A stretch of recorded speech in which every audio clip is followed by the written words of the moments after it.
Bears versus the New York Giants. The weather conditions, temperature 30 degrees, and the toss of the coin. The Bears have won the toss. They will elect to receive. Hi, everybody. I'm Vin Scully, along with Alex Hawkins and Johnny Morris. And first of all, Johnny, everybody knows it's a must-win game for the out of the ball. Well, he is not considered a fumbler, although during the middle of the season he fumbled in a space of 3 games 5 times, but he didn't fumble before that, has not fumbled since, and he is not considered a fumbler. What about the Giants under these conditions, Giants, Alex? no problem with the fumbles, Vin. Only 11 all season. Larry Zonka's carried the ball 111 times with no fumbles. Well, you're going to have to hold on to the handle today. Those are the conditions. A must-win for the Bears, and our audience has certainly increased today by the size of the Washington Redskins, who are most interested in the outcome today. John, the Bears are wearing what kind of shoes? Well, most of them have the kind of la-di-das with the small little rubber cleats. They've been trying to decide what kind of a shoe to wear for this kind of a surface. It's icy and there's snow on the field. Obviously, it's going to hamper Walter Payton's running more than it would a Larry Zonka, as we talked about. But the key is Payton. He is back on kickoff returns, as you can see. And last week was his first time back on kickoff returns. He returned 162 yards. This shows you how important this game is to the Chicago Bears. First time in the playoffs if they win since 1963. Going back there. Going back a while, aren't you, Johnny? Joe Danilo kicking off for the New York Giants, and he rolls it down the left slippery ground. Picked up there by Harper, and he is hammered and holding on desperately as he is brought down short of the 40-yard line. Roland Harper, by the way, bothered by the flu, and it was a question as to whether he would start, but you just don't miss this kind of a game if at all possible. Here are the Bears up front: Albrecht and Jackson, Pfeiffer, Sorey, and Lick, the bearded Bears. The boys who'll handle the football: Rather, the tight end Latta, and James Scott. And in the backfield, Bob Avellini with Roland Harper, number 35, Walter Payton, 34, and it'll be 1st and 10 on the Bear 38. Roland Harper goes nowhere. Troy Archer grabbed him coming by. The Giant defense, 3rd in the NFC against the rush. And here are the boys who make it happen: Martin, Mendenhall, Archer, and Gregory up front. The linebackers, Van Pelt, Carson, and Kelly. The corners, Bryant and Rhodes. The strong safety, Clyde Powers. The free safety, Jim Stanky. 2nd and 9 from the 39, Joe Pisarcik getting his arm ready on the sideline for New York. Here goes Walter Payton in his first carry, and he's double-teamed and decked immediately. Martin hit him high, and down at the bottom was Brian Kelly. So Payton, who is trying to catch O.J., it's interesting to remember that O.J. had his big day to go over 2,000 against the New York Jets in the snow in New York. But on grass, Walter has similar conditions on AstroTurf, and a hardy crowd. In fact, most of them look like an ad for cod liver oil. Yes, sir. You're going to love it to come out today. I should say. 3rd and 8 from the 40-yard line. Walter following 2 blocks, but there are 3 Giants, and out he goes. You got to give the Giants a lot of credit, particularly their defense. They're 3rd in the National Football Conference in total defense against the rush. They don't give up but about an average of 127 yards per game. Reeve, Sorey, and Roland Harper had enough to take Van Pelt out, but not enough to handle the other 3 Giants who sealed him off. And so the Giants go back with Hammond along with Stanky to handle the punt by Bob Parsons, who is averaging 40 yards a kick, and he has had 16 inside the 20. It'll be Stanky backtracking to his 12-yard line. Fumble! The ball is still loose, and the Bears seem to think they have recovered, but let's wait for the official. Yes, sir. Yes, the Chicago Bears have recovered. Bo Rather, number 80, got the ball. Stanky coughed it up, and the Bears have a chance to score. They're down on the 13-yard line of the New York Giants. We can take a look at it in slow motion, and we were talking about turnovers, and look at Stanky wobble the ball. Walterscheid missed it. Spivey came up, and Neal, they couldn't get it. Robin Earl went diving with Bo Rather, and it was Rather who came up with it. And the Bears get a tremendous break. And the Giants are right back on the defense. Clyde Powers, the strong safety, shaken up on the play. Meanwhile, Bob Avellini is down on a knee. Expensive play.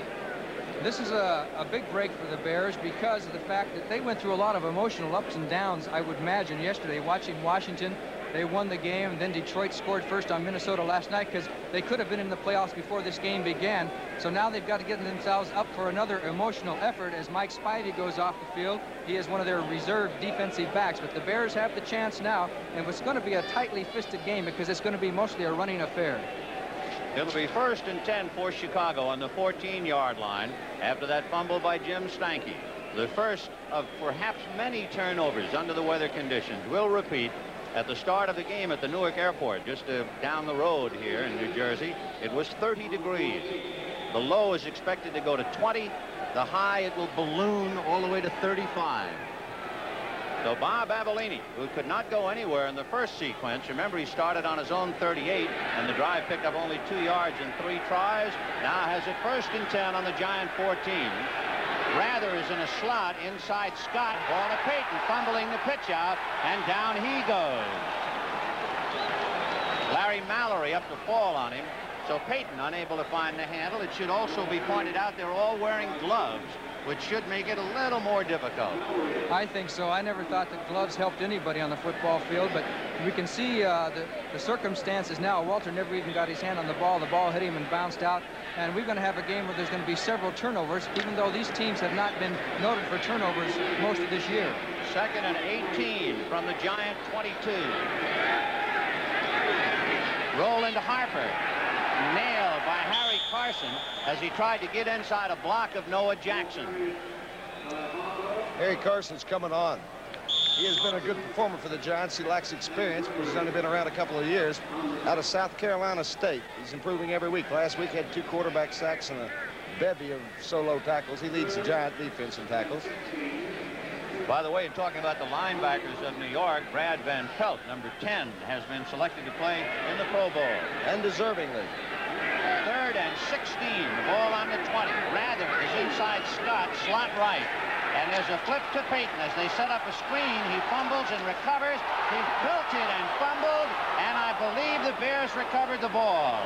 He did, but boy, did that pop out of Payton's hand. There's only one answer to that. There must be snow flying in the air and hail. The ball is just so slippery they can't even hang on to it before they even hit the ground. They're dropping the ball. I think also, Johnny, you notice here on the play, he's having so much trouble with his footing on the thing that he's taking his attention away from holding on to the football. The footing, I think, is a big problem today, but it's certainly not the temperature. It's fairly pleasant for 30 degrees. It looked like Ted Albrecht finally fell on the ball to recover it, number 64 for the Bears. So it is 4th and 10 from the 14. And they're going to go for 3. Bob Thomas, who is 12 for 23. However, he is 5 for 7 from the 20 to the 29. And they'll spot the ball on the 22. It's a 32-yard field goal attempt. It is up. It is good, and the Chicago Bears are on the scoreboard, and they lead the New York Giants 3-0 as a direct result of the fumble on the punt by Jim Stanky. The 32-yard field goal for Bob Thomas. The fumble by Jim Stanky, of course, setting it up, and that ball has already been popping loose like wet soap, and we just started. 10:50 to go in the first quarter. So Thomas will tee it up on the 35. The Bears in a must-win situation, and you have Emery Moorhead deep, along with Larry Hammond for New York. Make it Bob Hammond, number 33. So Bob Thomas ready to kick it off.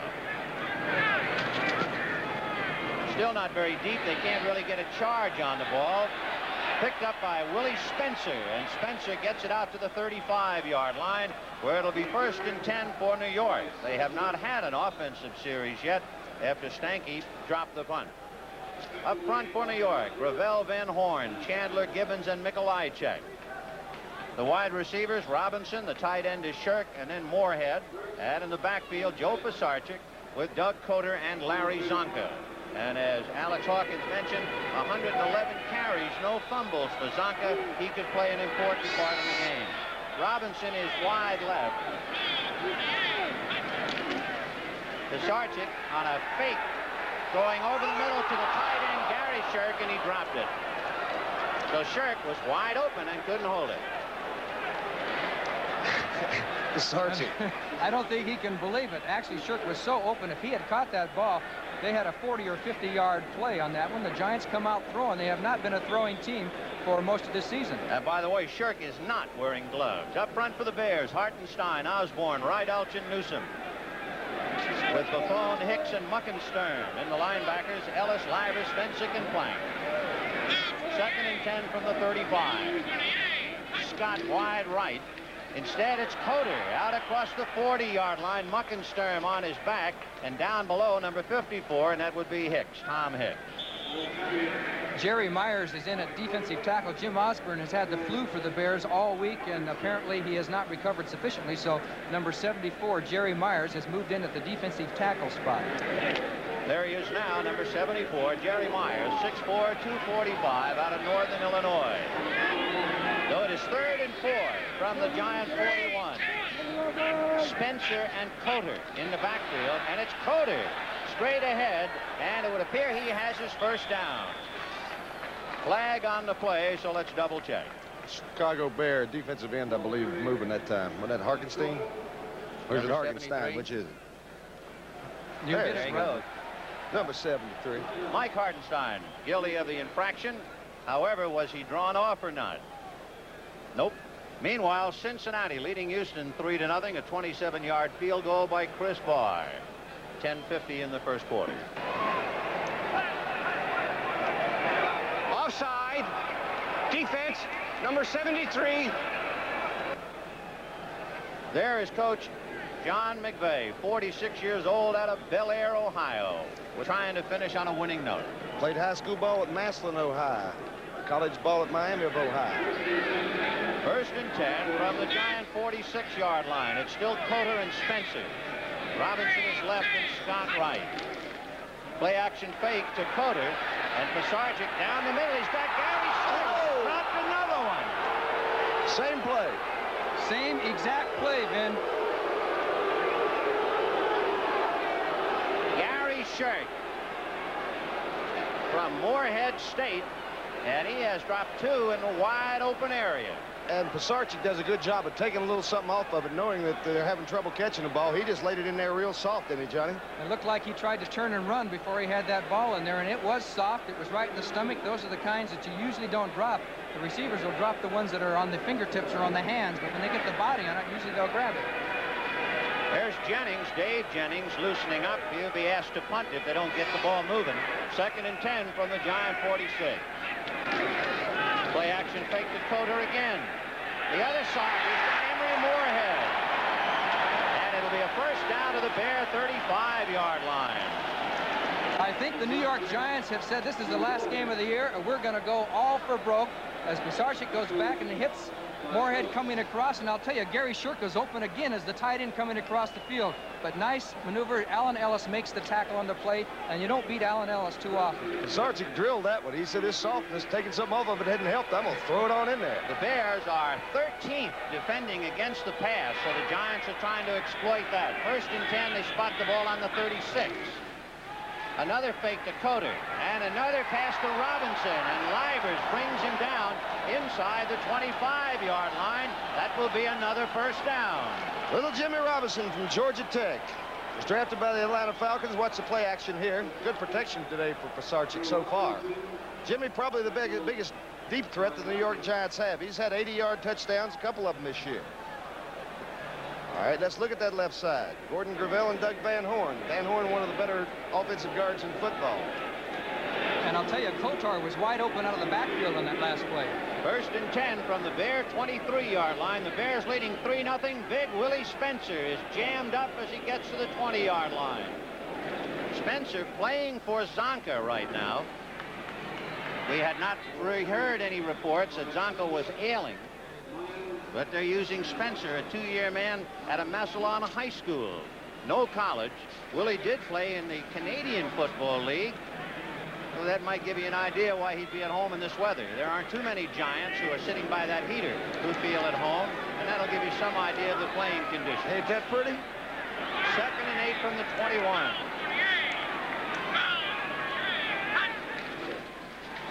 Another fake to Coder. And the big bomb to Spencer off his hand. Willie. He played over in Memphis for John McVay for a couple of years. Looked like he had a bright future for him, Ben, but he had a knee injury and he never responded like he was his first year. He was dynamite when he was 19. Philadelphia, who beat the Giants last week on a sneak by Jaworski in the waning minute, leading the other New York team, the Jets, 7-0 on a 1-yard run by guess who? Ron Jaworski. There are the Giants. They'll have to keep a pad for drops. There have been 3 of them so far, 2 by Shirk and that one that went off the fingertip. So it is 3rd and 8 from the 21. Pisarcik down to Moorhead, and he dropped it. Maybe we better take another look at that. It looked like it hit him right in the belt buckle. It certainly did. It was right there, right in the old breadbasket, as Pisarcik has got to be getting a little bit frustrated. Good pass blocking by the Giants. The ball, he was down to his knees, and the ball was right in the old tummy, and it goes down, and we're going to have to start keeping statistics. This could be a record if they keep it up like this on drop passes. Hit him in the tummy, huh?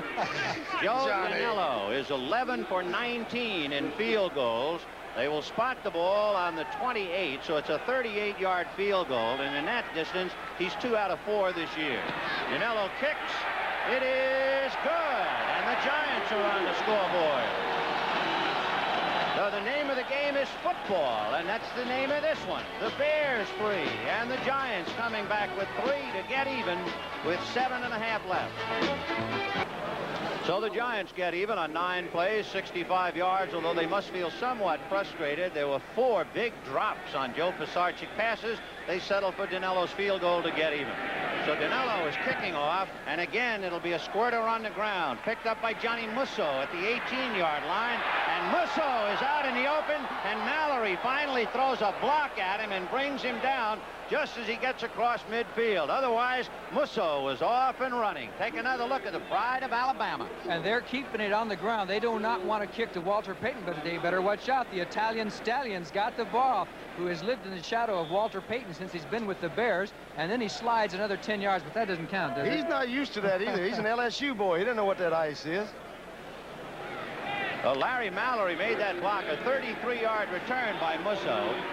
Bo Rather wide right, James Scott wide left, and it's Harper and Payton behind Avellini. Harper inside an Albrecht block for maybe a yard, with Walter Payton leading the way. This telecast presented by authority of the National Football League and intended for the private use of our audience. Any rebroadcast or other use of this telecast without the express written consent of the New York Giants and the National Football League is prohibited. Don't forget, CBS Sports Spectacular next Saturday, 4:30 p.m. Eastern Time. World Professional Skateboard Speed Championships, European Figure Skating Championships. All coming up next Saturday, 4:30 Eastern, the CBS Sports Spectacular. Like both of them. 2nd and 7 from the 46. And Avellini will pass. Finally gets it off and throws it away. It was intended for Steve Rivera, but he had a short hop that icy ball and never had a chance to catch it. Rivera was a receiver at California when the Falcon quarterback. What's his name? Hey, look at Steve Tampa Bay. What about that? Tampa Bay on a hot streak, buddy. Of course, for St. Louis, they lost their hearts to Washington, and Tampa Bay coming off win number 1. They picked it up on a 1-yard run by Lewis Carter. And the Bears are holding hands in the huddle. They've done that for the past 4 or 5 games. They have won 5 in a row, so I guess it works. The monsters of the Midway holding hands doesn't seem right. 3rd and 7 from the 46. Avellini down the middle, and he's got Scott, his favorite receiver, and he's knocked down at the 30-yard line. Jim Stanky having to knock Scott down, and Scott having a big year. He's caught 46 passes and 3 touchdowns.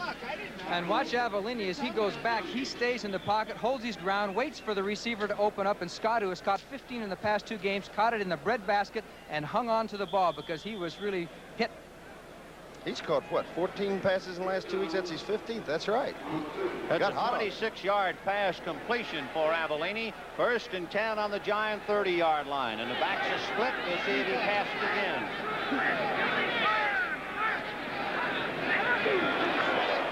It'll be rolling to Harper on the carry, and Powers came up to hit him along with Van Pelt.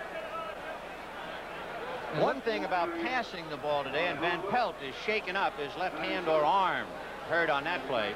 the defensive backs are having a tremendous amount of trouble even staying with the receivers. They can't cut with them. Johnny Mars would probably know more about receiving than, as well as anybody that works out of a broadcasting booth, the great years he had at Chicago. But I always thought Johnny favored the receiver in inclement weather conditions and inclement footing, does it? Well, that's what everybody says, but being a receiver, I always thought it favored the defensive back. 2nd and 9 from the 29. Avellini, play action fake. And he's got Roland Harper, finally brought down by 3 Giants, with Bryant, Stanky, and Lloyd finally bringing him down good enough for a first down inside the 15-yard line. And Roland Harper was in the bed with the flu all day yesterday. As he comes out of the backfield off the play action, he's wide open, and finally Dan Lloyd makes the tackle. A host of New York Giants do, but Walter Payton spent all day taking warm milk up and down to Roland Harper, their roommates, and soup and everything, trying to get Harper well for today's game, and I guess he's well. And not thinking about the records he could break, huh? There you see Payton's rushing so far. He's in the red. 1st and 10 from the 12-yard line.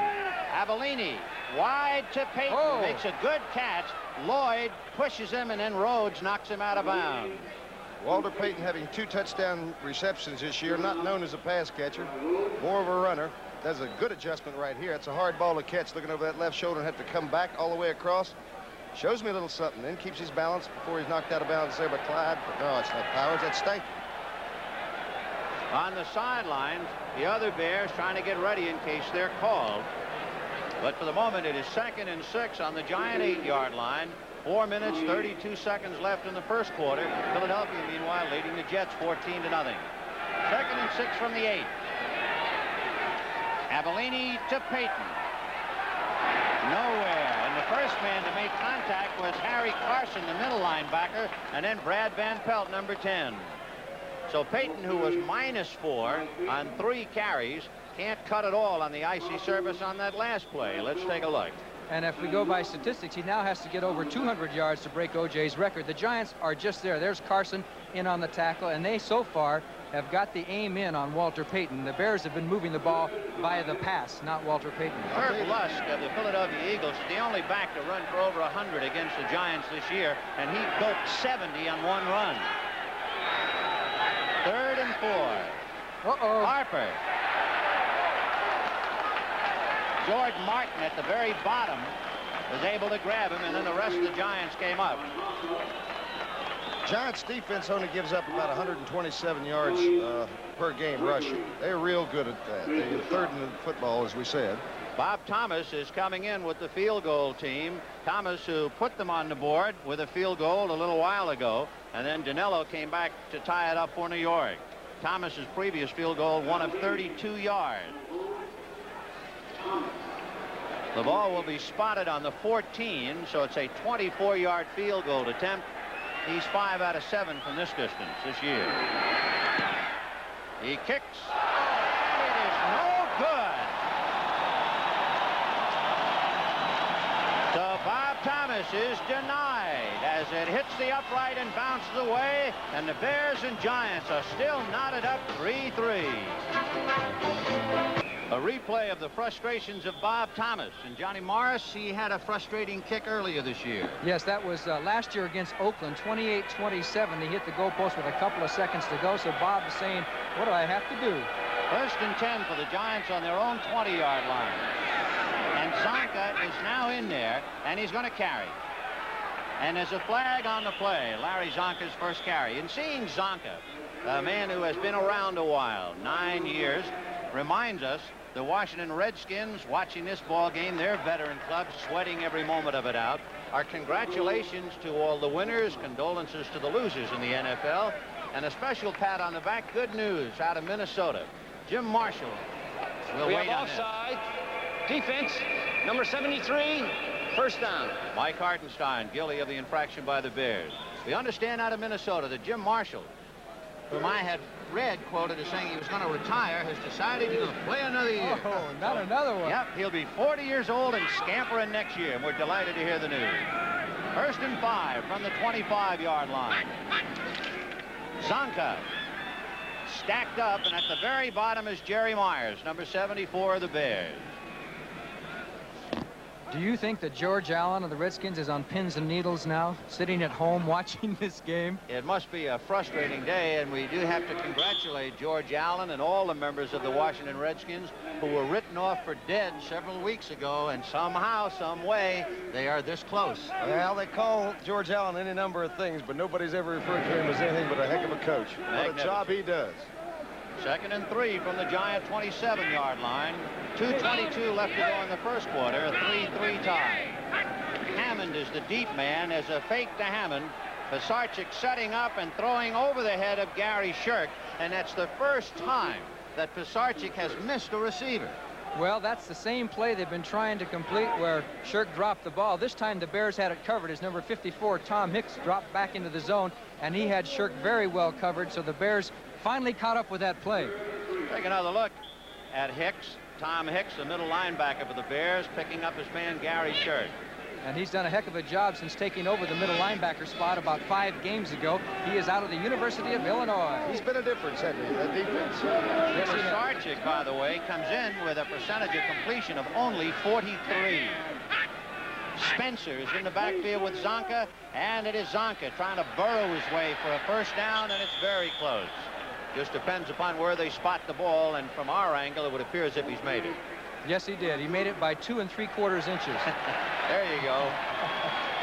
How important is that offensive line? Well, Larry Zonka in 7 years with the Miami Dolphins averaged 4.6 yards per carry, and up here he's averaging 3.3. Larry has 1 touchdown rushing this year. In fact, his longest run from scrimmage, 15 yards. But as we mentioned in our opening remark, he could very well be a key to this one. 17-0 Philadelphia. They have ripped it wide open. 1st and 10 from the 30. And Zonka. Rydaltz just missed him at the line of scrimmage, and finally Myers got him, but the miss by Rydaltz gave Zonka a couple of yards. Rydaltz, number 76. The Bears and the Giants all even 3-3. 1 minute and 12 seconds to go in the first quarter, and do or die for the Chicago Bears. I like those numbers the Bears wear. I like them. A lot of tradition there, brother. 2nd and 7 from the 33. Robinson is wide left. Marshall wide right. Pisarcik looking to the left. He's got Marshall, and he is not able to catch it. For a moment, we thought it was going to be a completion and a fumble, but it was whistled no immediately. So Marshall hit hard just at the moment of reception. He played for McVay at Memphis in the World Football League, 2-year man out of Cameron State. He was drafted by Cincinnati in the early rounds. Stayed there about a year. Big boy, 6'5". So it is 3rd and 7 for Joe Pisarcik and the New York Giants. And the interesting thing is that the Giants ran the play perfectly. The quick post, he was right there. The ball was there right when it was supposed to be. Only the jarring tackle by Ellen Ellis stopped that from being a completion. But the Giants are really throwing well on the Bears. Pisarcik is 2 for 8, and he could easily be 7 out of 8. Coder is back in there with Hammond, and Coder will carry. Holding on for dear life is Jerry Muckensturm, number 58, to bring him down. Muckensturm just closed his eyes and held him by the ankles and skidded on the turf. Coder's been in trouble with injury pretty much all year. He's on again, off again. Well, the last 2 years been the same thing for him. However, the efforts and heroics by Muckensturm just denied the Giants the first down. He missed by about a foot. And so the Giants will have to kick. Going deep, Livers, number 24, up in front. You have Plank to the right and Walter Scheid to the left. Dave Jennings, who has been averaging 40 yards a punt, will kick it from his own 30-yard line. And it's a boomer. Livers has to go back to the 10. And it's all uphill from here. See you later. Oh. I think the Giants came to play football today. Yes, sir. Virgil Livers has had only 1 fair catch in his young career, but after a play like that, you've got to think about another one. Tie. And the Bears, again, trying to get the spirit moving. After that booming punt, a 51-yard punt, no return by Virgil Livers, and now Bob Avellini has his club 1st and 10 on the Bear 15-yard line. Rather is wide left, Scott right. The running backs are still Roland Harper and the deep man Walter Payton. Here comes little Walter. Boy, he's going to find it awfully tough today. The Giants not only keying on him, it appears as if the elements are also out to stop him. Under these circumstances, the past couple of weeks, the Bears have started to throw to James Scott, but you can see there are several New York Giants there. Steinke came up on the tackle. Carson was there, and they are wherever Walter Payton is. Payton got a lot of determination, though, doesn't he? He's looking for a hole anywhere. He keeps those legs driving at all times and explodes about the time he's being tackled. He's pitching a shutout so far. 5 rushes for zip. 2nd and 7 from the 18. And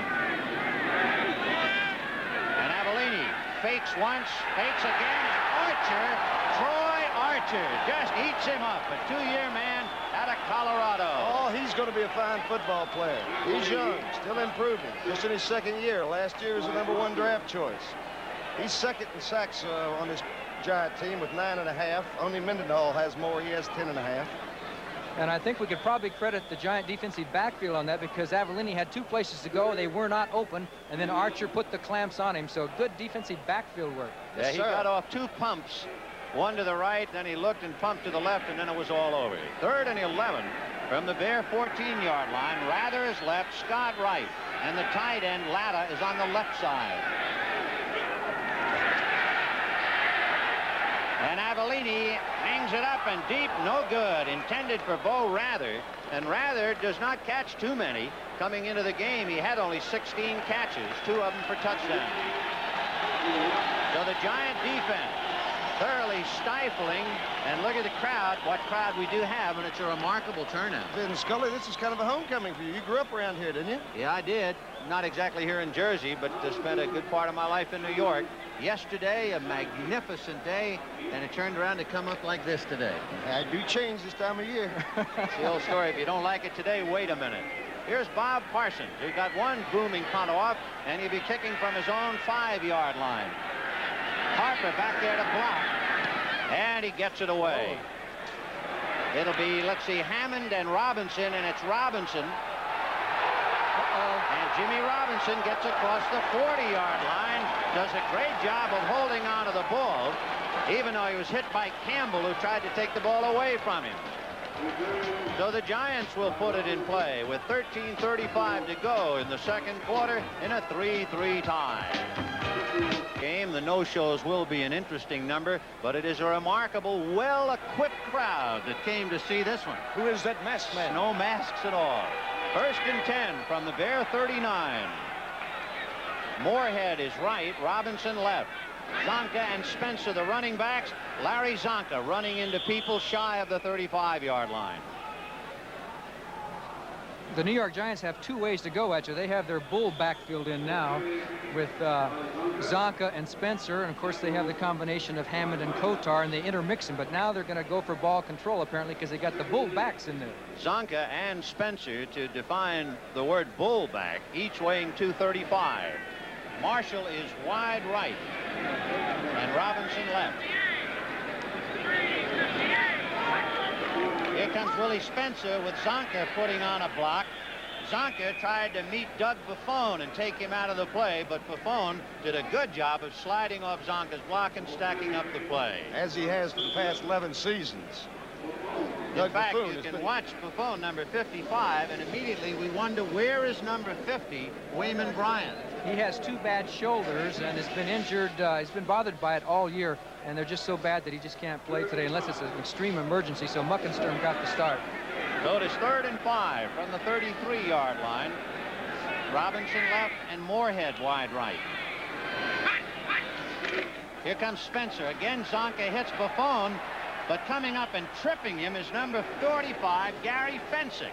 Fensick couldn't quite handle him with his hands, so he used his feet to bring him down. Leading tackler on the Chicago team this year, having an outstanding season is Gary Fensick. Who hails from Yale University. Is he a Yaler? So that's a big play, and there's a man watching himself on television, watching himself on television, watching himself on television. Ad infinitum. And there is Jack Pardee. Navy watch cap pulled down around his ears. It is 4th down now as we see Tampa Bay holding on to a 7-0 lead over St. Louis. Dave Jennings, who has kicked 16 inside the 20-yard line, and Virgil Livers, the sole safety man for the Bears, and it'll be a timeout Giants as Jennings, after going back in punt formation, suddenly thought better of it and goes to the sideline to talk to John McVay. 11:30 left to go to the half. For the Giants, Jennings getting squared away with John McVay is back to kick from the Bear 45. Virgil Livers on the Bear 15, and Jennings angling for the corner, but it's going to go into the end zone. So Jennings very disgusted. There's a flag on the field on the far side, however. Jennings trying to coffin corner it. I figured out what he called timeout. He wanted to know whether he should kick it out on the left side or on the right side. That's the only two options he had. That's about it. And it looks like, to complicate matters, there will be a penalty against the Giants. Number 70, offense, declined. First down. Holding penalty against Gary Jeter of the Giants for holding. A reminder, tonight at 10, 9 Central and Mountain, the Carol Burnett Show. Pull up a chair and see one of the loveliest people in the world entertain you. Bob Avellini said he has only been shaken twice in his life as far as meeting people. He said the two people that have just shaken him up completely are Phyllis George, who we met last week, and Joe Namath. First and 10. There's a Bob contrast. Avellini, and here comes Walter Payton. And he's grabbed by Van Pelt after Gregory missed getting him from behind. And Van Pelt did a good job of stringing the play out. But we also must understand the running surface is such today it's almost impossible to cut. Well, let's watch old Harry Carson, number 53, in the middle there as he pursues. Gregory stringing it out there along with Van Pelt. They're a good defensive unit. There's no other way of looking at it. They don't give up too awful much. And you hit it on the head, Alex, stringing him out. See, they're stringing him out, making him head for that sidelines. And because of the fact that the field is so slippery, it's harder for Payton to cut back against the grain. 2nd and 10 from the 20. And the Bears have Rivera wide right. Scott wide left. Avellini faking to Walter Payton. And down the middle, he's got Scott. And Van Pelt then got Scott and brings him down at the 40-yard line. So the Bears strike through the air.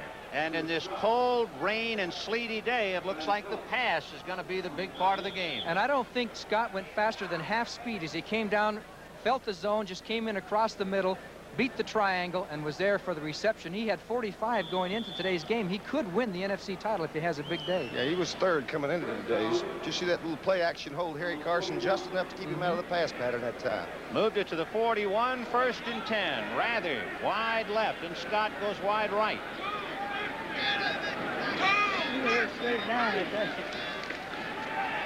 Avellini going high and deep down the right side, and it is going to be picked off by the Giants, and it is Jones who picked it off and then went skidding in the wet ground. The pass intended for James Scott. And Bill Bryant making a marvelous attempt, and it finally caught by Ernie Jones. Coverage was definitely there. Avellini just tried to get some quick points quick.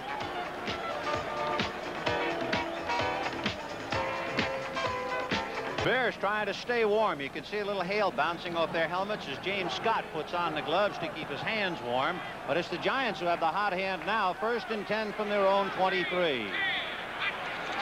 Here comes Doug Coder. And there goes Doug Coder for a first down. Moving the ball out across the 35-yard line. Running off the blocks of Gordon Gravel and Doug Van Horn, and let's watch him. Doug Coder, number 44. It's a good job that time of Doug Van Horn, seeing his man inside. He always does a good job, though. He is one of the premier players for the New York Giants. One of the better offensive linemen in the league, too. So Jack Pardee watching his Bears try to dig in 3-3 with 9:57 to go. Cincinnati still holding on to the Chris Barr field goal to lead 3-0. Hammond carries the ball out across the 40-yard line. A moment ago we had a picture of Sid Gilman, though it didn't last very long on the screen. Gilman has done a marvelous job with the Bears and their offense. He's an offensive genius, babe. His track record speaks for itself, what he can do with the team. What are the Bears, number 2 in offense this year? 2 in offense, and ironically, it's been mostly on the ground, and Sid Gilman is a great passing master, so you just never know what's going to happen. 2nd and 6 from the 40-yard line of New York. Moorhead is wide right, Robinson left. Hammond and Coulter, the running back. And Pisarcik going down the left side to Robinson. Oh, what a hit by Gary Fensick. Otherwise, he holds on to it, but Fensick knocked him loose from his senses. You think he didn't? Woo. Take a look at number 45, 6'1", 192-pound Gary Fensick, and he hit Robinson, who weighs 170, and almost knocked him to Jersey City. But you see little old Jimmy Robinson, don't you? Oh, he's on his feet anyhow. Watch Fensick lower the boom. And I didn't know that Yale people could hit like that, but he's been doing it all year. Watch this. Oh. You can't blame him for dropping that one, can you? That is a headache, isn't it? That might be the hit of the year as far as games we've seen. It's Excedrin number 124 for Jimmy Robinson. 3rd and 6 from the 40. Shirk, the tight end on the right side. Marshall and Moorhead are in there now. The running backs are Coulter and Hammond. Play action fake to Coulter. Down the middle and off the hands of Marshall, and he took a lick by Plank. Dead Plank, number 46, laid into Ed Marshall. Have you noticed that about the good teams this year? All the good teams in football seem to have 2 good safeties that make an awful lot of tackles. And I don't care which division you're looking at either. And the Bears certainly have 2 in Fensick and Plank. Well, it's just like baseball. They say if you're strong down the middle, if you're strong on defense at that middle linebacker and your 2 inside safeties, you got a good team. New Orleans, Atlanta scoreless in the second, and now Dave Jennings will be asked to kick from his own 30-yard line. A trio of Bears, Walter Scheid along with Plank and Livers. Big punt. Virgil Livers will take it on his 16-yard line and nowhere to go. Boy, it was standing room only down there by Virgil Livers. Virgil's not much of a mutter, is he? You know, these slippery fields, some backs just run better than others on it. And so the Giants and the Bears slugging it out in the sleet and rain in New York. Temperature 30 degrees, and it's a 3-3 tie. And Harper carrying it into a gang fight there at the 25-yard line. A 3-3 tie. Field goals. There's Steve Rivera getting a message from Sid Gilman. And Bo Rather is there now as each wide receiver comes in to huddle with Gilman. The Bears send all plays in and do not call that many audibles. They go with what they have called basically because Jack Pardee feels you call it and make it go. Well, Rivera has brought it in. He's wide right. Cincinnati leading Houston 6-0 in the second. And it's 2nd and 7 from the 25. Roland Harper gets out to the 30-yard line. He's the fellow who was questionable because of the flu. Now, aren't they going against the grain, Johnny Morris, running to the left as often as they have? Because you told me something really interesting about the Bears prior to the telecast. That's right. They generally run 2 out of 3 plays to the right because Peyton runs better to his right. But Peyton right now does not have any yards. I think we can say it's a foregone conclusion that Peyton's not going to break the record today. The most important thing to the Bears is win this game. Absolutely. 3rd down and 3 to go. The ball on the Bear 30-yard line. Rather in a slot right inside Scott, and Avellini under some pressure from Mendenhall. Gets away, fakes once, Gregory misses him, and finally he's grabbed by Martin. So Mendenhall couldn't get him, Gregory couldn't get him, and big George Martin did. A big play. It was 3rd and 3, and he couldn't come up with it. And good coverage by the Giants downfield, but we'll see Mendenhall, number 64, put the first pressure. Avellini gets away from that. Here comes Gregory, and then you're going to see Martin get him. He gets out of that, but he just ran out of room, and big George puts him down, and the Bears are in trouble. 4th down, will have to punt the ball. He might have had a desperation pass at the last second to Roland Harper, who was 5 yards in front of him, only Harper slipped and fell down, and that was the end of it. And so now Bob Parsons, averaging 40 yards a kick this year, will be kicking from his 20. High snap, but he got it away. Stanky blocking for Robinson, who calls for the fair catch. So Robinson, who took that ferocious lick by Gary Fensick, is okay and back in there to handle the punt. That's a tough old Tech boy for you.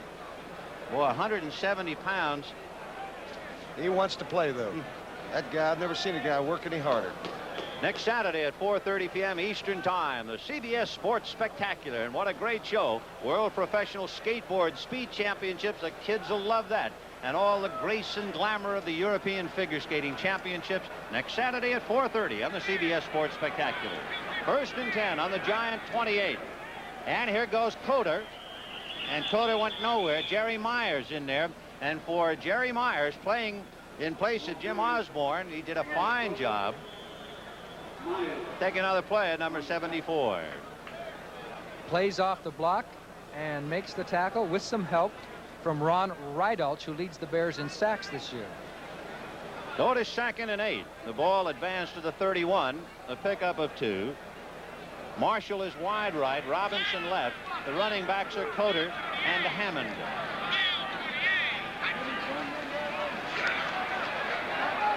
Pisarcik throwing to his man covered by Ellis, and a great catch by Ed Marshall for a 1st down. Boy, Ellis was all over him. Got the good, tight coverage. Ellis a good defensive back, though, Johnny. I think you told me coming in he only had 1 touchdown pass thrown over him last year and none this year at all. Pisarcik throwing the ball pretty well. His numbers would belie the fact, but in watching, he has really thrown only 1 pass that was uncatchable. Boy, it was a rough go there for Ron Rydalch. Chandler, everybody at Van Horn took care of Rydalch. 2-on-1. You haven't got much chance. 1st and 10 for the Giants on their own 43-yard line. Play action fake to Larry Hammond. And Pisarcik throws to Gary Shirk. No good. Shirk had slipped just as the ball was released. And Gary, who had a couple of drops earlier, was certainly not guilty that time. No, sir. He's had a rough day so far. And what you've seen all year is just an awful lot of holding around the National Football League. Now, you can't misconstrue that for holding, can you? Well, they're sure friendly, though, aren't they? Doug Van Horn. Well, he held so cleverly, though. You know, he got him in tight. When you reach out and get him, it's when they catch you. Everybody Pisarcik is now 3 for 11 for 43 yards. 2nd and 10 on the 43. Marshall is left, Robinson right. Play action to Hammond, and the pass is picked off by the Bears. Ellis picked it off right on the sidelines at midfield. It's his 6th interception on the season, too. 21 in his career. A big play by Allen Ellis. And Pisarcik cannot be held to blame on this one. It is deflected there, if you see it. Right side of your picture here. A big hand go up there. Hartenstein, I guess, got his mitt in the way of the leather. Good job, Ellis, keeping his feet in bounds, too. Both of them have to be in, and the defensive back doesn't work on that much. So Allen Ellis, number 48, receiving the congratulations of his teammates. A big play. The Bears take over at midfield, 1st and 10. 4:57 to go to the half. A 3-3 tie, and the ball game a must-win for Chicago. Out to the left side to Scott. They set up a screen. Gregory can't get him from behind, but he's pushed out of bounds by Brian Kelly. That's a play you saw the Miami Dolphins use so effectively on Saturday. Or was it Sunday? I don't remember. The days run together. And the Bears have used it quite a bit, too. They just drop the wide receiver off and peel the line out. It's kind of like a wide receiver quick screen. You can see the line filtering out, and he tries to peel in behind him. This time he stayed outside. Got a block from Ted Albrecht up front here, and he's knocked out of bounds. Can't use that unless you got the great speed. So he picked up 8 at 2nd and 2 from the 42. Rivera wide right, Scott left, and look out. Ted Albrecht, number 64, made contact, and we'll see now whether he's guilty of the infraction or not. Albrecht just in his rookie season, and he's having a fine year, too, I understand. Houston now picking up and taking a lead over Cincinnati 7-6. A 1-yard run by Ron Coleman did it. The Oilers are tough down in that Astrodome. When they're at home, beware. Well, we'll get the call now. We have a false start, number 64, offense. So Ted Albrecht, guilty of the infraction. There you see Walter Payton's story. He's carried 6 times for no yards, but at the end of 3 carries, he was -4 yards. It is 2nd and 7 from the 47 of New York. Here comes Walter, and coming up to hit him hard is Rhodes, and a big play by Ray Rhodes, number 22, to bring him down. Ray Rhodes. And He saw Walter Payton coming outside, and Rhodes said, I'm getting up there because he's not coming on my side. And he just came in, made a great tackle, stayed with it, and Payton now is minus yards for the afternoon. I question that call because you're not going to take. You got Jack Gregory, who's been around for about 11 years, and you're not going to fool him at all with that. He read it immediately. Especially a pitch out like that on a bad surface. Yep. 3rd and 11 from the Bear 48. Avellini looking right and going right to Rivera, and he's going to be knocked out of bounds immediately at the 45-yard line. They need another 5 or 6 yards for a first down, though they're going to have to give up the ball. So Avellini comes off the field, and his numbers so far have not been impressive. Neither quarterback is blazing hot, although 6 for 10 would give you a good percentage. He's picked up 83 yards. Jimmy Robinson going deep. He also has Hammond and Stanky back there with him. And Bob Parsons in there to kick, and he'll be booting it from the Bear 45-yard line. Back to block for Parsons is Roland Harper.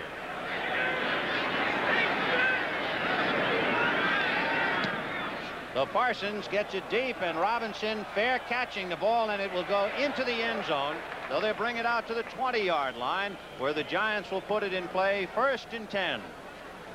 Yes, you can understand Jimmy Robinson blowing on his hands. It was 30 degrees when the game started, and they said the low today will be 20. Say, you know, Henry Winkler meets William Shakespeare later today on CBS. Yep. See the famous Fonz in a different. And did he have company? Virgil Livers and Doug Plank were inside his shirt. Virgil Livers doing an excellent job on the coverage that time. Pisarcik, not known for his touchdown passes, has only thrown 4 all season. That's right. That's 4 touchdown passes all season. And 3 to Jimmy Robinson. That's right. The longest being about 80 yards. One thing he did do, he threw that ball 60 yards in the air. He's got a strong arm. I didn't take Pisarcik serious until this game. I'd seen him play a couple of times. He got plenty of time to crank up, too. Yes, sir. The boys up front doing a marvelous job. All right, it's 2nd and 10 from the Giant 20.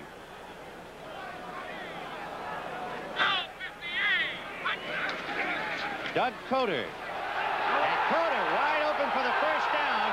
Gary Fensick is going to finally drag him down across midfield to the Bear 49-yard line.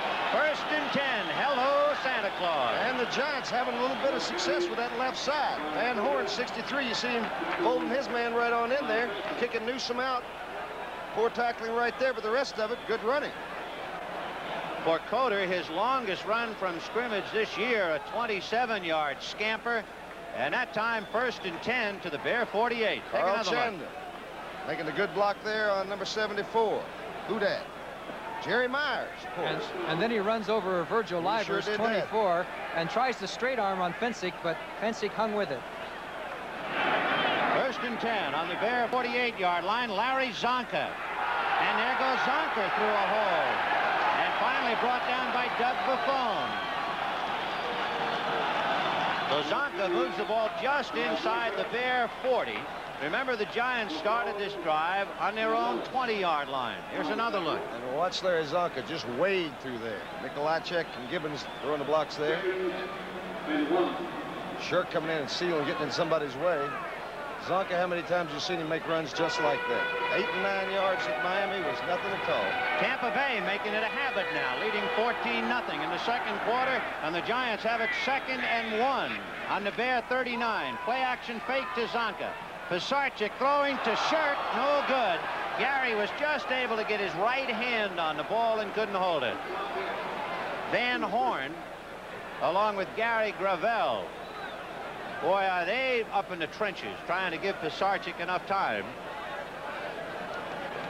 And it seems like it's been such a frustrating time for Shirk here as we see the pass blocking, which held up very well. But Shirk has come so close so many times. He's dropped some. He just almost made a great catch there.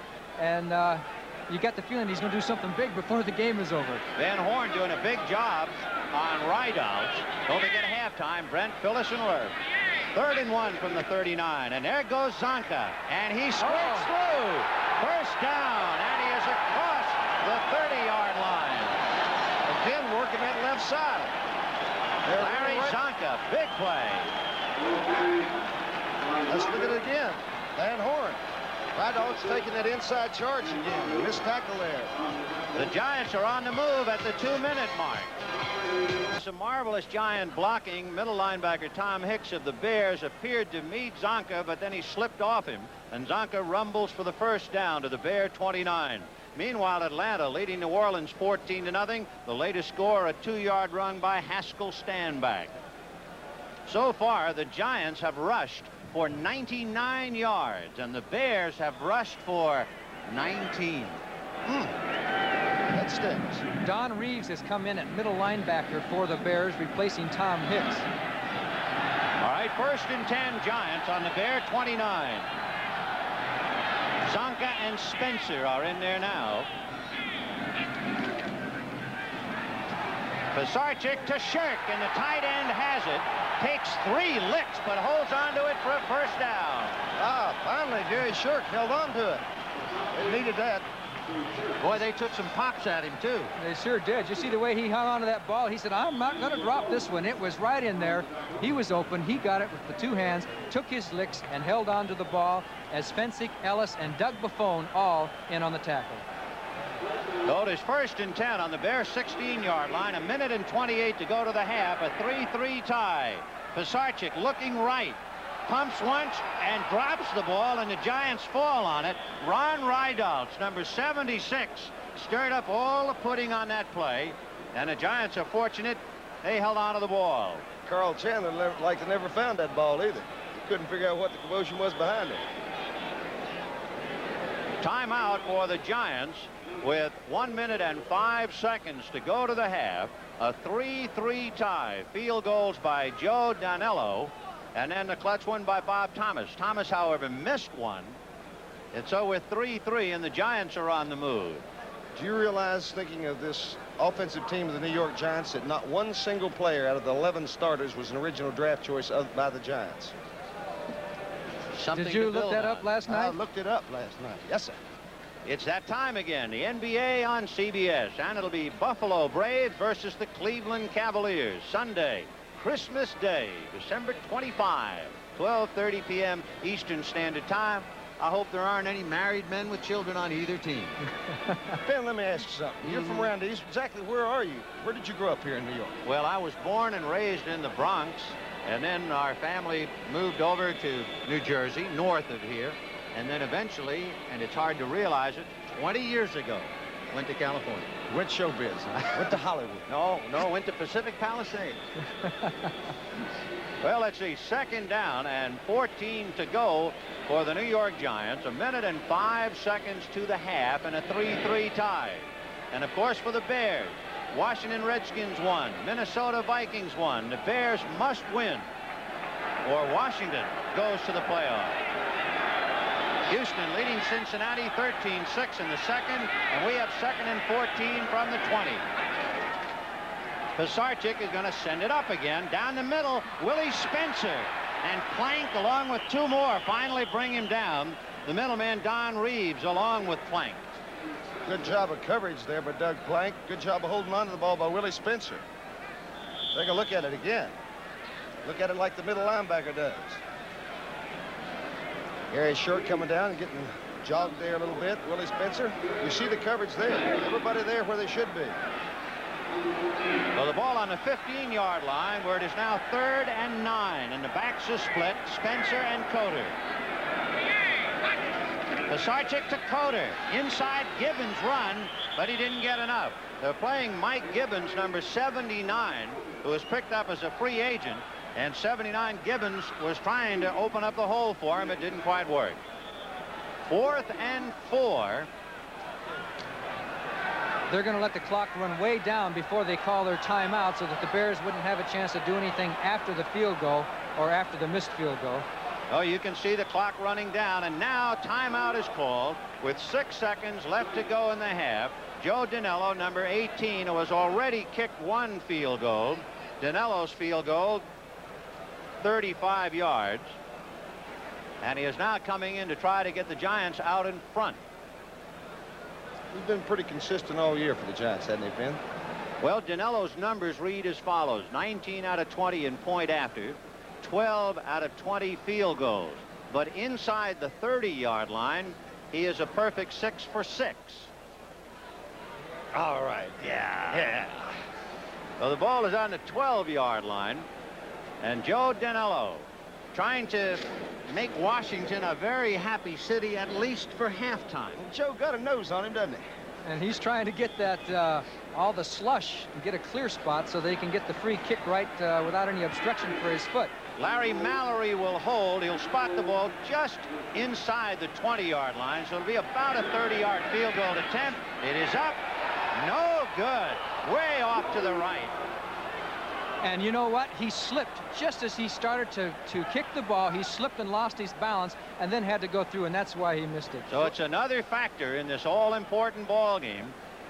The ice and sleet on the field. Watch him slip. See that? Right there. Just momentarily. And the ball sliced off to the right. Never did have enough altitude and was way wide. So the field has hurt the runners. We've had a lot of passes dropped. And even the field goal attempts have been extremely difficult under the conditions. And with 2 seconds to go to the half, we have a 3-3 tie. The Giants have pretty much had it their way, though, today. They've dominated the play so far in the first half, and they have nothing to gain by it. Their season is reminder, over. too. Just Christmas to look forward to. And it's such a big game for the Chicago Bears. Scores and highlights from around the league with Brent, Phyllis, and Irv coming up at halftime. And then, of course, we'll get back to the second half, and we'll find out about the picture in the NFC as to who will be the wild card. Will it be Washington or Chicago? Phyllis didn't call me again this trip, but Herb did. First and 10 from the Bear 20. Avellini to Roland Harper. Flag on the play, and down he goes. Now it depends. You don't have the half end on an offensive foul. So let's see. Offensive motion. So it's against the offense, so the half will end. Had it been against the Giants, why, they would have continued play for one more. So the half is history. It is a 3-3 tie, the Giants and the Chicago Bears. And it means that the Washington Redskins are still very much alive, as are the Bears. Don't forget, Brent, Phyllis, and Irv coming right up, so stay right with us. I have just been told to tell everyone that the playoff times have not been set for sure, so don't anybody plan on that 6 o'clock Eastern start out of Los Angeles until it's announced. But I think that it will be announced that way. Let's check in on some of the highlights now. The New York Giants and the Chicago Bears, and again, the big story so far there in the first half has been the miserable weather conditions. Here is Parsons hunting for Chicago. Stanky is back to return, and he will not be able to hold on. It just slips away from him.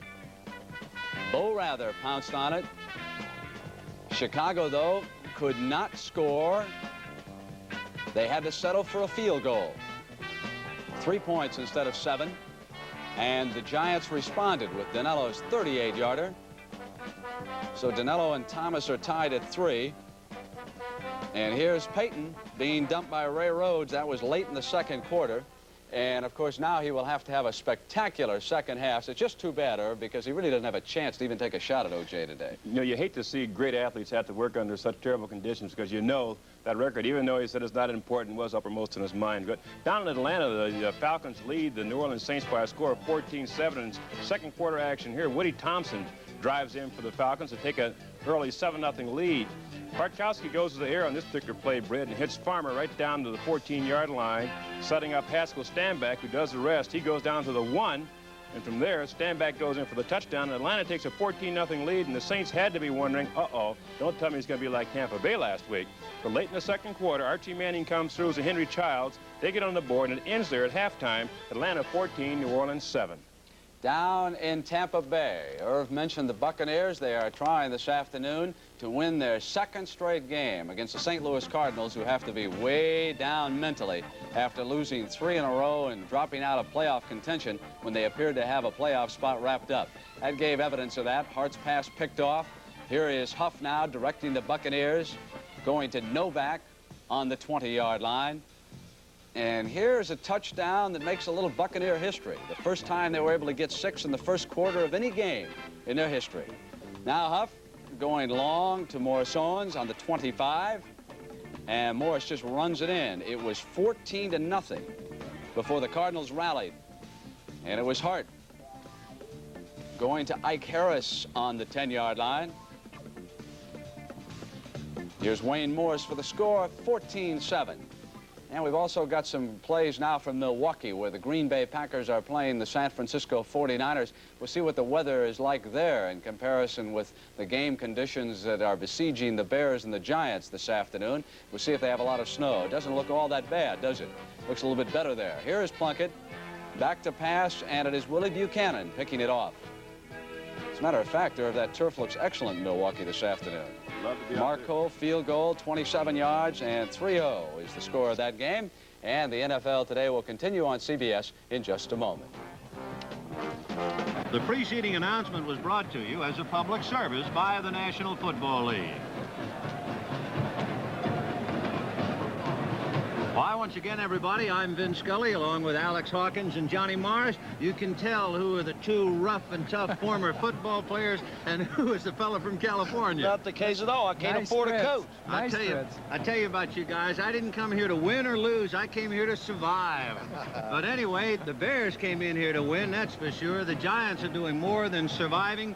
Johnny is a fellow who has kept close tabs on the Bears. There must be several surprises. One, of course, Walter Payton against the Elements. That's right. I think the Elements have caused the Bears to change their game plan, don't you? He's only carried 7 times in the first half, and the Bears are really lucky to have a 3-3 tie at this point. The Giants outplayed him, outgained him twice the yardage, 160 to 80 yards. So it's been the Giants so far. And really a rushing game, and with all the famous backs on the field, such as a Walter Payton and a Larry Zonker, the standout right now in the numbers would be Doug Coter, who has rushed for 62 yards in the first half, averaging 10 a carry. He's not that bad a back. Last year he rushed for almost 800 yards for the Giants, but he's had a lot of injuries this year. Maybe he'd finally get them healed just for the season to end. Well, the Giants, I guess you could say, they're trying to turn this place into a Chinese restaurant and have sweet and sour. You got the sweet named Payton, and the Giants are trying to sour the act, and so far they've done a good job.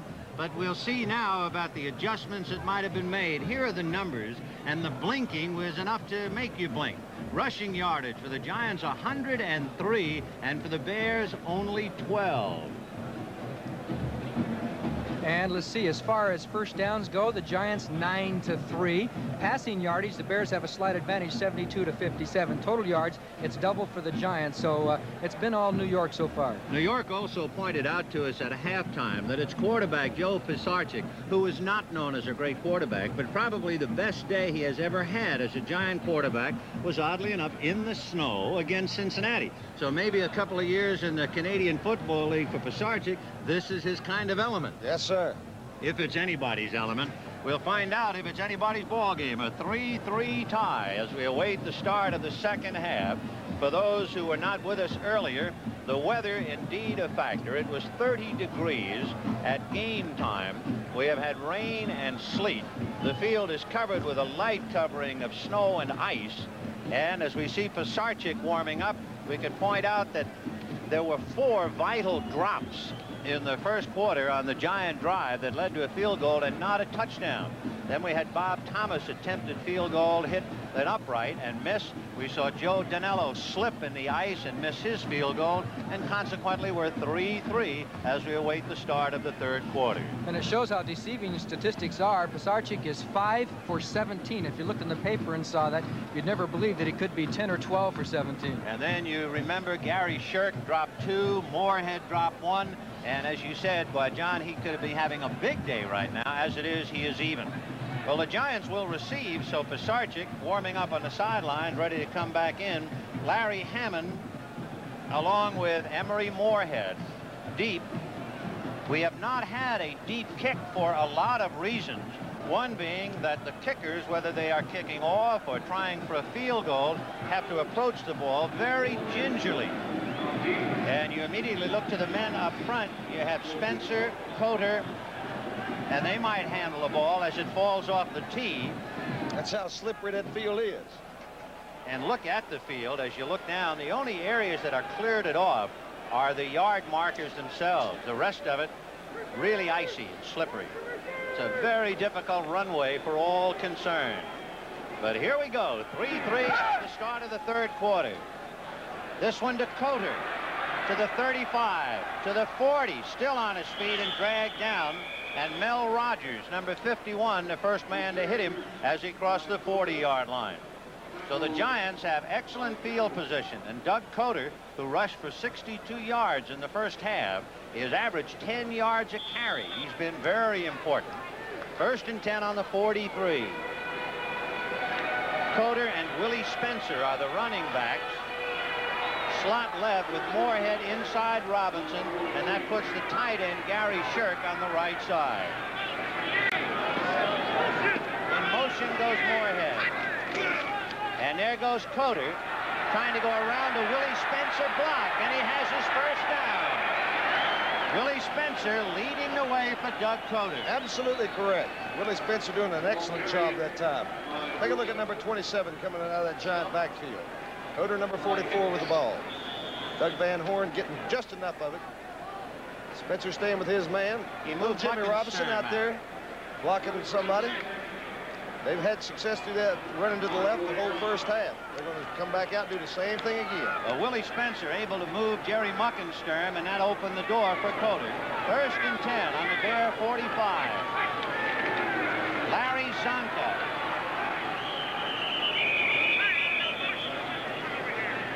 Flag on the play. Sweatband? Someone better talk to him. The Bears just bought 35 pair of cleated shoes that arrived just a few minutes ago. Maybe some of them changed at the halftime to change their shoes, get a little better traction. I can just hear the salesman now. Such a deal. Let's hear the call now.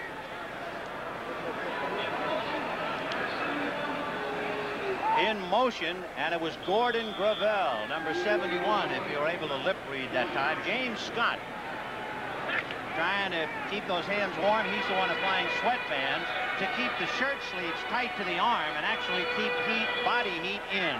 There you go. 1st and 15 from midfield. Robinson is left and Moorhead right. Hammond following Zonka's block for a couple of yards. Boy, that's tough going today. By the way, that penalty, a motion penalty against Gordon Gravel, was the first penalty against the Giants today. The Bears have had a lot of penalties this year, 94. They're second in the NFC in penalties. Guess who's first? Who'd that be? The Dallas Cowboys, Really? 101 penalties. That's because they got Ralph Neely. 2nd and 10 on the Bear 45, a 3-3 tie. Start of the 3rd, and San Francisco edging Green Bay in the first quarter, 7-3. Play action fake to Zonka. And Pisarcik is going deep to Robinson.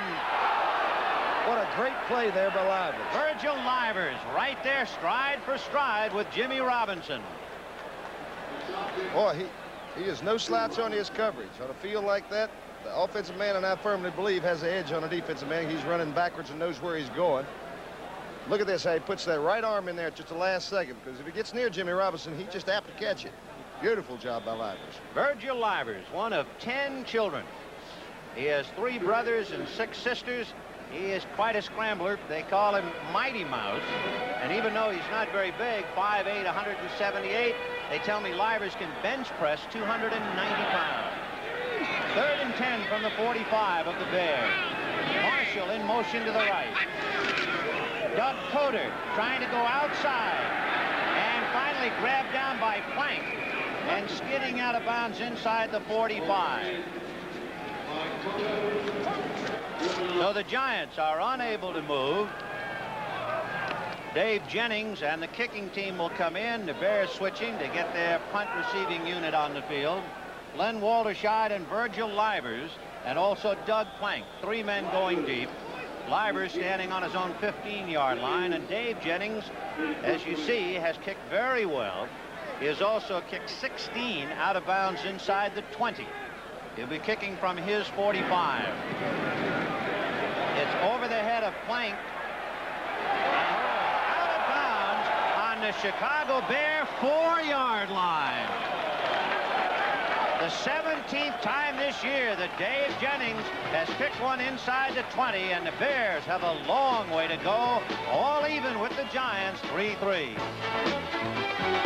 The ball just shy of their own 5-yard line. Harper and Payton, the running backs, and it's Harper, and Mendenhall just swallowed him up. John Mendenhall, out of Grambling, wrapped those arms around him, and that was the end of Roland Harper. And you're going to see Mendenhall make a great play. He plays off the block by number 69, Revisori, and makes the tackle. Good play by Mendenhall, one of the better Giant defenders. They have a strong defensive line, good linebackers. Considering Mendenhall's tackle, Harper did well to get back to the line of scrimmage. So it's 2nd and 10 from the 5. Scott wide left, rather wide right. Rolling Harper again. And he moved out about 5 yards, bringing it to the 10-yard line. See the effort by Walter Payton that time. Everybody knows how well he can run the ball. His figures bear that out. But what a good blocker he is, too. And willing to block, too. There's Revisori, number 69, blocking Mendenhall again. He gets the standoff that time, but Mendenhall wraps his arms around Harper. What's and Sori makes weigh? the tackle. What's Sori weigh? Sori weighs about 260. He's from Brooklyn. Yeah, Mendenhall's given up about 30 pounds to him. Mendenhall's not a big boy at all. 3rd and 5 from the 10-yard line. And Roland Harper dragged down by Stanky, but I believe he has a first down. Let's wait and see. A flag is down. In fact, a couple of them might be face guarding. Could very well be. Personal foul. That's what it is. And the Bears have picked up the first down as they move the ball beyond the 15-yard line. And the Bears, remember, started on the 5. And with the penalty, they move it out to the 21-yard line. I never have understood whether you call that a break or not. It will go down, I guess, as a good break for the Bears. That penalty giving them some field position. But is that a break or not? Well, I would say that it's a break. However, I think he made the first down even despite the face holding. But it was an important play because the Bears would have had the punt, and the Giants would have had great field position after the punt. We can take one more look. That's Jim Stanky reaching and grabbing Harper's face mask. Now live, it is Walter Payton outside the 25-yard line as he goes out of bounds. So Walter Payton, who started the second half a -5 yards in rushing. A combination of a very staunch Giant defense and a terrible weather day for football here in New York or New Jersey. Well, there's any time he could break. He has great acceleration. When they hit him, he goes into an explosion kind of and bounces off of tackles. And this offensive line of the Bears just loves Walter Payton. You know, you can have respect for a running back, but you can also, I mean, they respect him as a player and as a person. Rivera in a slot left inside Scott. 2nd and 6 from the 25. Draw to Walter Payton. No draw. It's a win by Van Pelt and Carson, among others. They read the draw perfectly. Carson is going to key on him a good deal. Walter Payton, he was going to be keying on him just about all day long. Let's watch him now. By the Number way, 53. they say Payton is little in the sense of smaller in comparison to some of those big linemen, but others say he's like a fullback from the waist up. He runs big. 5'10", 210 pounds, and not an ounce of fat. And who can say that? Not many guys. Oh. And the Giants still have him in the red. -1 yard so far today. 3rd and 5 from the 26. Cavallini looking at Harper, and now decides to run with it. Dragged down by Martin. And he is dragged down shy of the 30. He had to get to the 31 for a first down, and so the Bears will have to give up the ball. Baba Avellini, absolutely nobody open on the thing. Little play action, he's used a good deal all day today to hold those linebackers. Just does not put it up. Had an open man in the corner of the picture, but Avellini was looking to his left before he's brought down there by George Martin. Actually, it looked like Avellini looked at Roland Harper, who was wide open. Harper moved to the middle, and then Avellini took his eye off him, and down he went. 4th and 2, so Parsons will have to kick from his 20. A fair catch by Hammond, and it's a good thing because Bo Rather would have knocked him out of state. The Bears cover on punts well. Number 80, Bo Rather, was right there waiting, but Hammond said no thanks. So we've got 10 minutes and 3 seconds to go in the third quarter. The Bears 3, the Giants 3. We got a dance equally cold, but all the pressure on the Bears as the Giants have it 1st and 10 on their own 34. There goes Hammond, and Plank able to bring him down with a little assistance from the right side by Rychek. The ball just shy of the 40-yard line. Bob Hammond from Morgan State, two-year man. The Bears had to stand on the sideline and watch Minnesota win last night and Washington win yesterday. Minnesota, the division winner. But it is Washington now on the sidelines watching the Bears. If the Bears win, they're in the playoffs. If the Bears lose, Washington is in the playoffs. Minnesota already in. 2nd and 5 from the 39 with Moorhead in motion. Coder trying to go outside Spencer, and Plank is able to drag him down.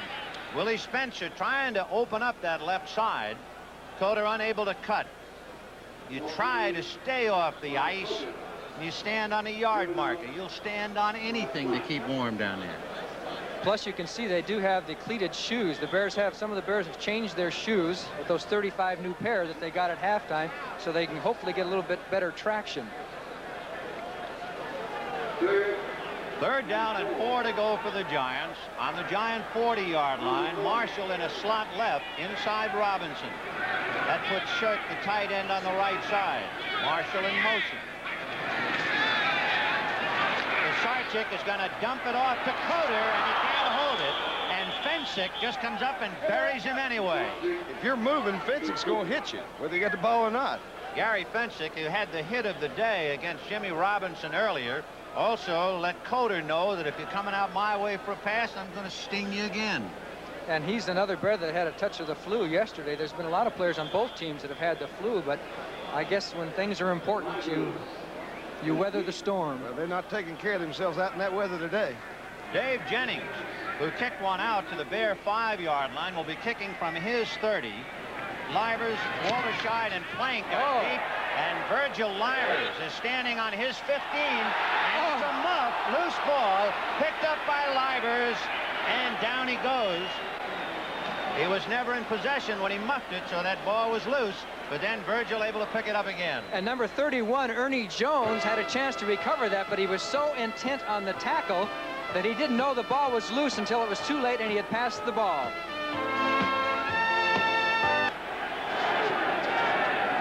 Walter Payton. So Payton gets a couple. Been a long day for Walter. John Mendenhall among many Blues knocking him down. Somehow you just get the feeling that Chicago offensive line, as good as they are, and as good as they've played all year, are going to burst open in just a little bit. Play me the music from the Ballet for Cold Feet. Oh, that's a story here to New York. 2nd and 6 from the 17 for the Bears.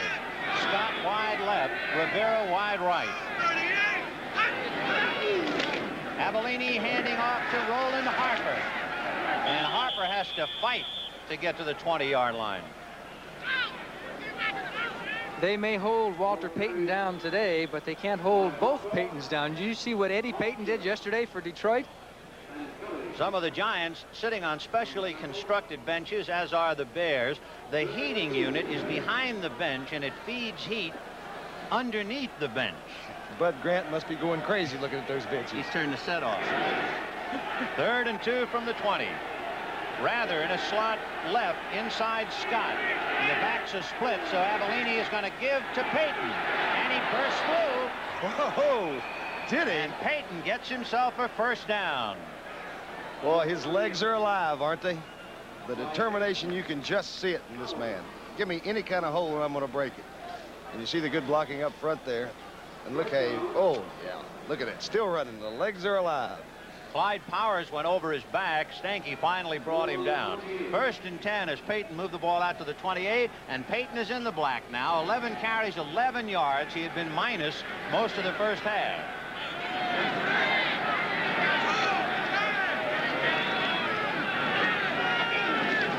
So Walter will try it again. Reeve Sorry blocking for him, but coming up to handle him, number 21, Bill Bryant, and knock him out of bounds. And the whole key has been for the Giants to string him out. You see 69, Reeve Sorry, the pulling guard. Good block by Dennis Lick down the line, but there's just too many Giants as they string it out, and they know that Walter can't cut back against the grain because he can't get his footing. So it's pretty good strategy, and he's burned a lot of people cutting back against the grain. Walter is now 12 carries for 12 yards, and I must say the New York Giants so far have taken care of Walter Payton. Sorry did a good job of taking Brian Kelly out on a block as Kelly came back along the line of scrimmage. 2nd and 8 from the 30. Avellini flipping to Payton. Oh, they make a sandwich out of him. Ray Rhodes really hit him. Troy Archer slowed him up, and one of the officials went flat on his back, much to his embarrassment. Ray Rhodes used to be a wide receiver when he came here with the Giants. He didn't look like a passive wide receiver that time, did he? They moved him over in the secondary, and he's done a fine job for the Giants. A little play-action fake there. Avellini, his guts got open, but he doesn't see him. He goes to his outlet man, Walter Payton, and by that time the Giants figured it out too. Here's James Scott being open, Hawk. He was trying to cut back to the outside. He couldn't really make a very sharp cut, and I'm not so sure if by the time the pass got there, that Sankey might have been there. Thank you, Sandy Grossman. Play took a long time to develop for James Scott. 3rd and 11. Avellini throws a dead bird down the middle. One of the reasons he was throwing with Mendenhall hanging onto his leg. And so the Bears will have to give it up.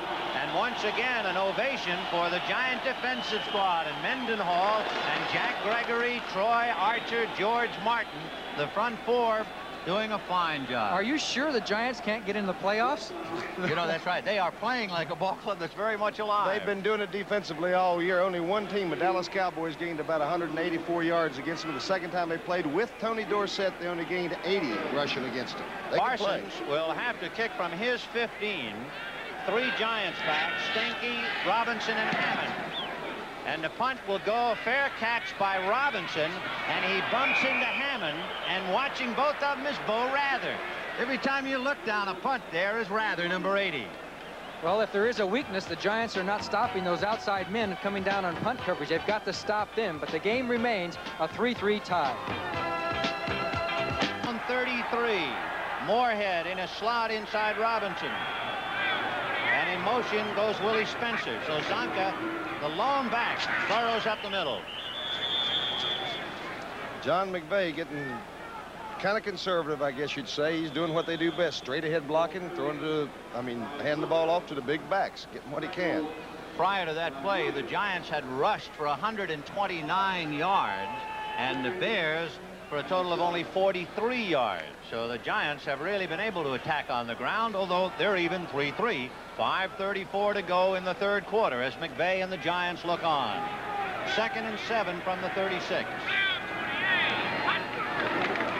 Second man, Willie Spencer. And Spencer did a great job to burrow that far, and he might have picked up the first down. It just depends on where they spot the ball. Returning to the basics of life.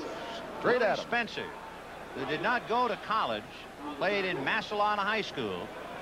Watch that offensive line. Mikolajczyk, Gibbons up front. And Zonka blocking for him. That's right. Who was that came in there with the Bears? Blank. He's nuts. Doug Blank.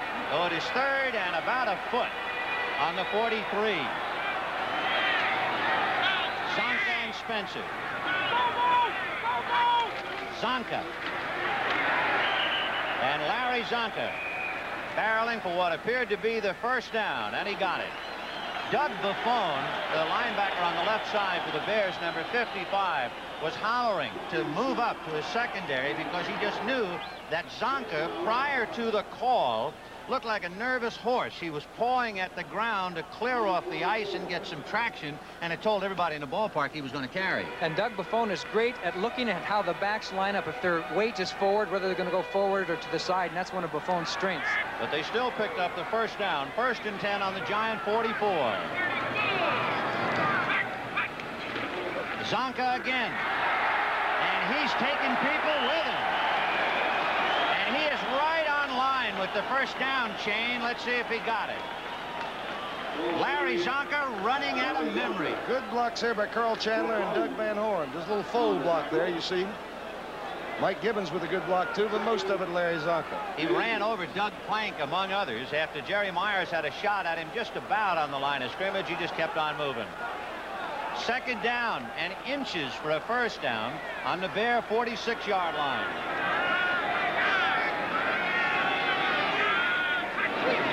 Zonka. And Zonka picked up the first down as he got to the Bear 45. And a little pushing and shoving down on the field now. Some of the tempers getting hot, which is the only thing hot here in the ballpark. Emery Moorhead, number 80 of the Giants, and a well bundled up and well slickered crowd. It's still sleeting here. And as we said, at game time, it was 30. They said the low would be 20, the high of 35. An interesting case, too, how in this kind of a field, Larry Zonka has become more valuable than a Walter Payton. A good point. A good point, Johnny Morris. Just like a Doug Coder. First and 10 from the Bear 45. Zonka bouncing off people. He ran into Mikolajczyk, who was trying to open up a block. He bounced off Mikolajczyk and just kept on going. You almost never, as we pointed out, you almost never see Larry Zonka fumble, both at Miami and here. One Super Bowl, he made one fumble well pronounced. Let me see, who's that? That is Mr. Campbell, Gary Campbell of Chicago. Playing in place of the injured Wayman Bryant, but right now on the sideline sweating it out. Second and 4 for the Giants on the Bear 39. 2 minutes and 3 seconds left in the third quarter of a 3-3 tie. Zonka bounced off a crowd. Now he has an opening, and Fensick finally brought him down. Gary Fensick hit him from the side and really tripped him up. And Zonka for another first down to the 30. And you'll spot number 45 finally trip him up. There goes the Zonk right into the jam up, keeps the legs going, dips to the outside, and gets the valuable yardage as Gary Fensick, 45, throws his body in front and finally brings the Zonk down. And Zonka has now put on that long-sleeved undershirt, so at least he has bowed a little bit to the elements. He is carrying for over 5 yards a carry now. First and 10 from the Bear 30-yard line. Willie Spencer follows Zonka. Boy, Zonka either carrying or opening up the door. Well, the Chicago Bears are ranked 12th in defense in the NFC. They give up over 300 yards per game, so it's really not much of a surprise. They've had some injuries back there as well. The only thing to that would be that the Bears have only given up 2 touchdowns in the past 4 games. The defense has come on and done much better the past few games, but the Giants are running through them like water right now as you look at Tom Hicks. Oh, it is second and 5 from the Bear 25-yard line.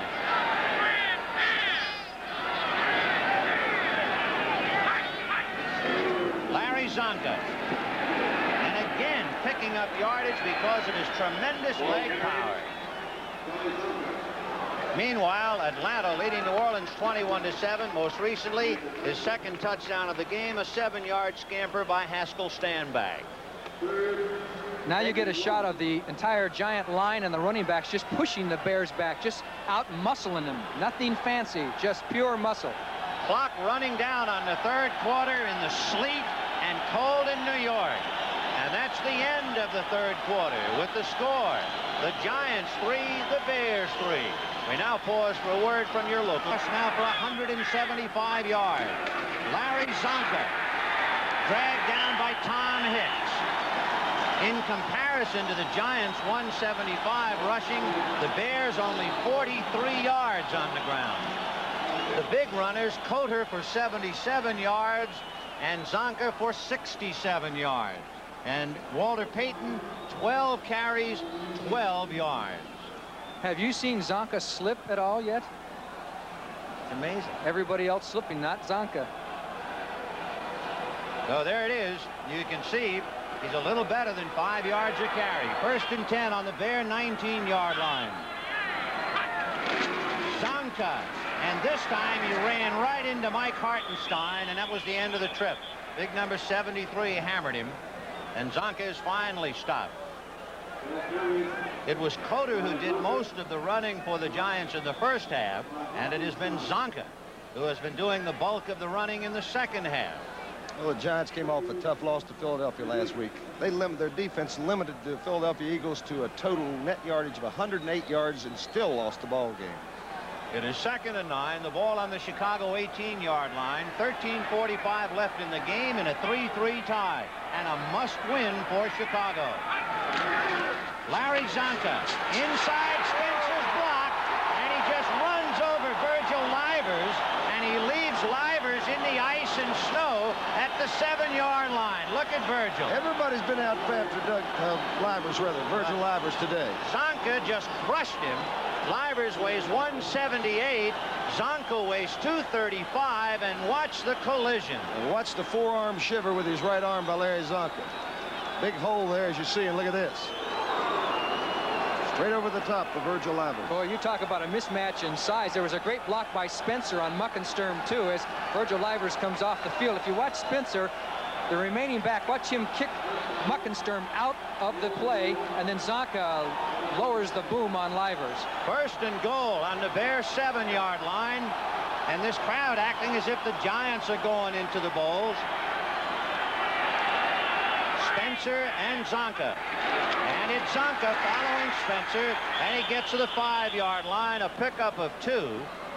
So it'll be second and goal from the 5. What was it that George Allen said yesterday? This time of year, teams win because of determination and character, not necessarily by talent.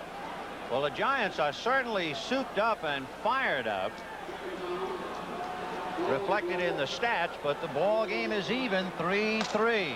And I don't believe they've thrown a pass in this drive, have they? No, they haven't. Zonka has now rushed for 81 yards. Second and goal from the 5, but the backs are split. He usually passes out of this formation. Let's see. Nope, it's going to be Willie Spencer. And that time it was Zonka blocking for Spencer, and he got inside the 5. They like the combination of Spencer and Zonka in there in the short yardage. Spencer hadn't carried the ball that much this year, but he has managed 3 touchdowns so far. There's Plank, Fensick. They call it the Meadowlands here in the Garden State of New Jersey, and the Meadowlands are covered with ice and sleet. And the Giants have it third and goal on the Bear 2-yard line. 11:55 left in the game. Spencer and Zonka, back of Pisarcik. Marshall in motion to the left. And Pisarcik throwing in the end zone to Spencer, and he dropped it. Willie Spencer had a touchdown pass and dropped it. Oh, that could loom big, too. 3 points, they could get that back, but scoring a touchdown on a field like this is a big, big difference today. The Giants have dropped a good 7 passes on Pisarcik today. This game could be about 21-7 New York. 21-3 New York, as that ball was right in his hands, and he dropped it. If you look in the paper tomorrow, they'll tell you that Pisarcik is 5 for 20. Don't believe it. Right about now, Pisarcik's saying about the only thing I can count on now is my fingers. So Joe Danello will try and kick it through. It's up. It is good.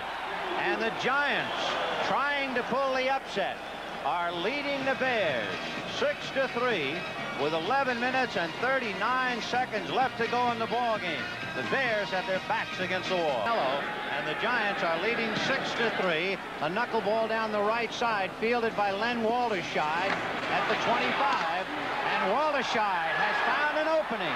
And Danello grabbed him. He fumbled. Let's see who recovered. Danello grabbed him. It looked like Danello was going to recover, but the Bears got it back on a great return by Len Walderscheid, and the ball was finally recovered by the Bears. They don't want to kick the ball to Walter Payton, so they're kicking the Squibblers, and anyway, there was a fumble, and the Bears recovered. They have it first down. Campbell recovered the ball for Chicago. A big play, and the Bears now in perfect field position. First and 10 on the Giant 37. In a slot left inside James Scott. Slipping before the handoff was Walter Payton, and he just did get back and across the line of scrimmage. He slipped as he started to break for the handoff. Green Bay leading San Francisco 16-7 in the second quarter. And a big game here, Houston. James Young just sacked Kenny Anderson in the end zone for a safety, and Houston leading Cincinnati 15-6. It is 2nd and 8 Chicago on the Giant 35-yard line. Rivera is in a slot left inside Scott. Robin Earl is in there, and Earl will carry. And he's a big back. Robin Earl is listed at 242. Johnny Morris, what do you think he weighs? I'd give him 248, 250, probably the biggest running back in the NFL. He's 6'5", a rookie out of Washington, only 22 years old. Robin Earl. That's no running back.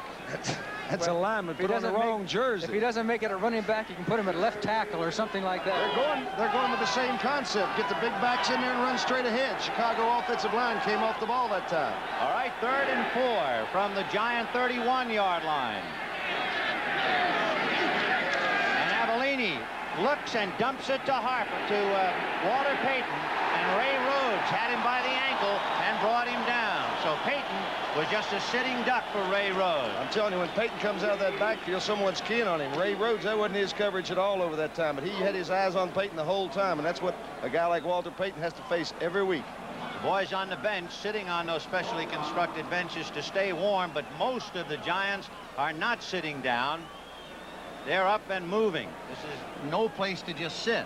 The Bears are in a punting situation. They have Parsons in, but remember, he is 6 for 6 over the last 2 years on fake punts with passes. I don't know if the Bears would try and do it in this kind of situation. It's a good one, except the fact that the turf is so bad, they may try and put the Giants in bad field position. The Giants are looking for him to do just that, too. He's going to try and kick it out from the 40, and it's going to go end over end and will go out somewhere around the 10-yard line. They will spot it on about the 11.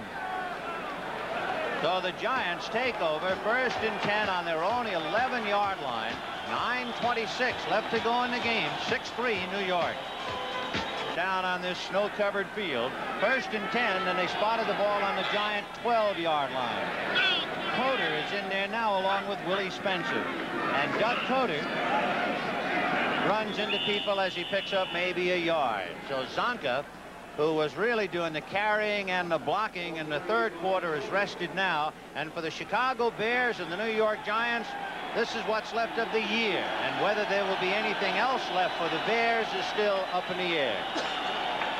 A roar as Coder goes out, and he's carried for 79 yards. And the roar again as Zonka comes in. Zonka has carried for 81 yards. 2nd and 10 from the 12.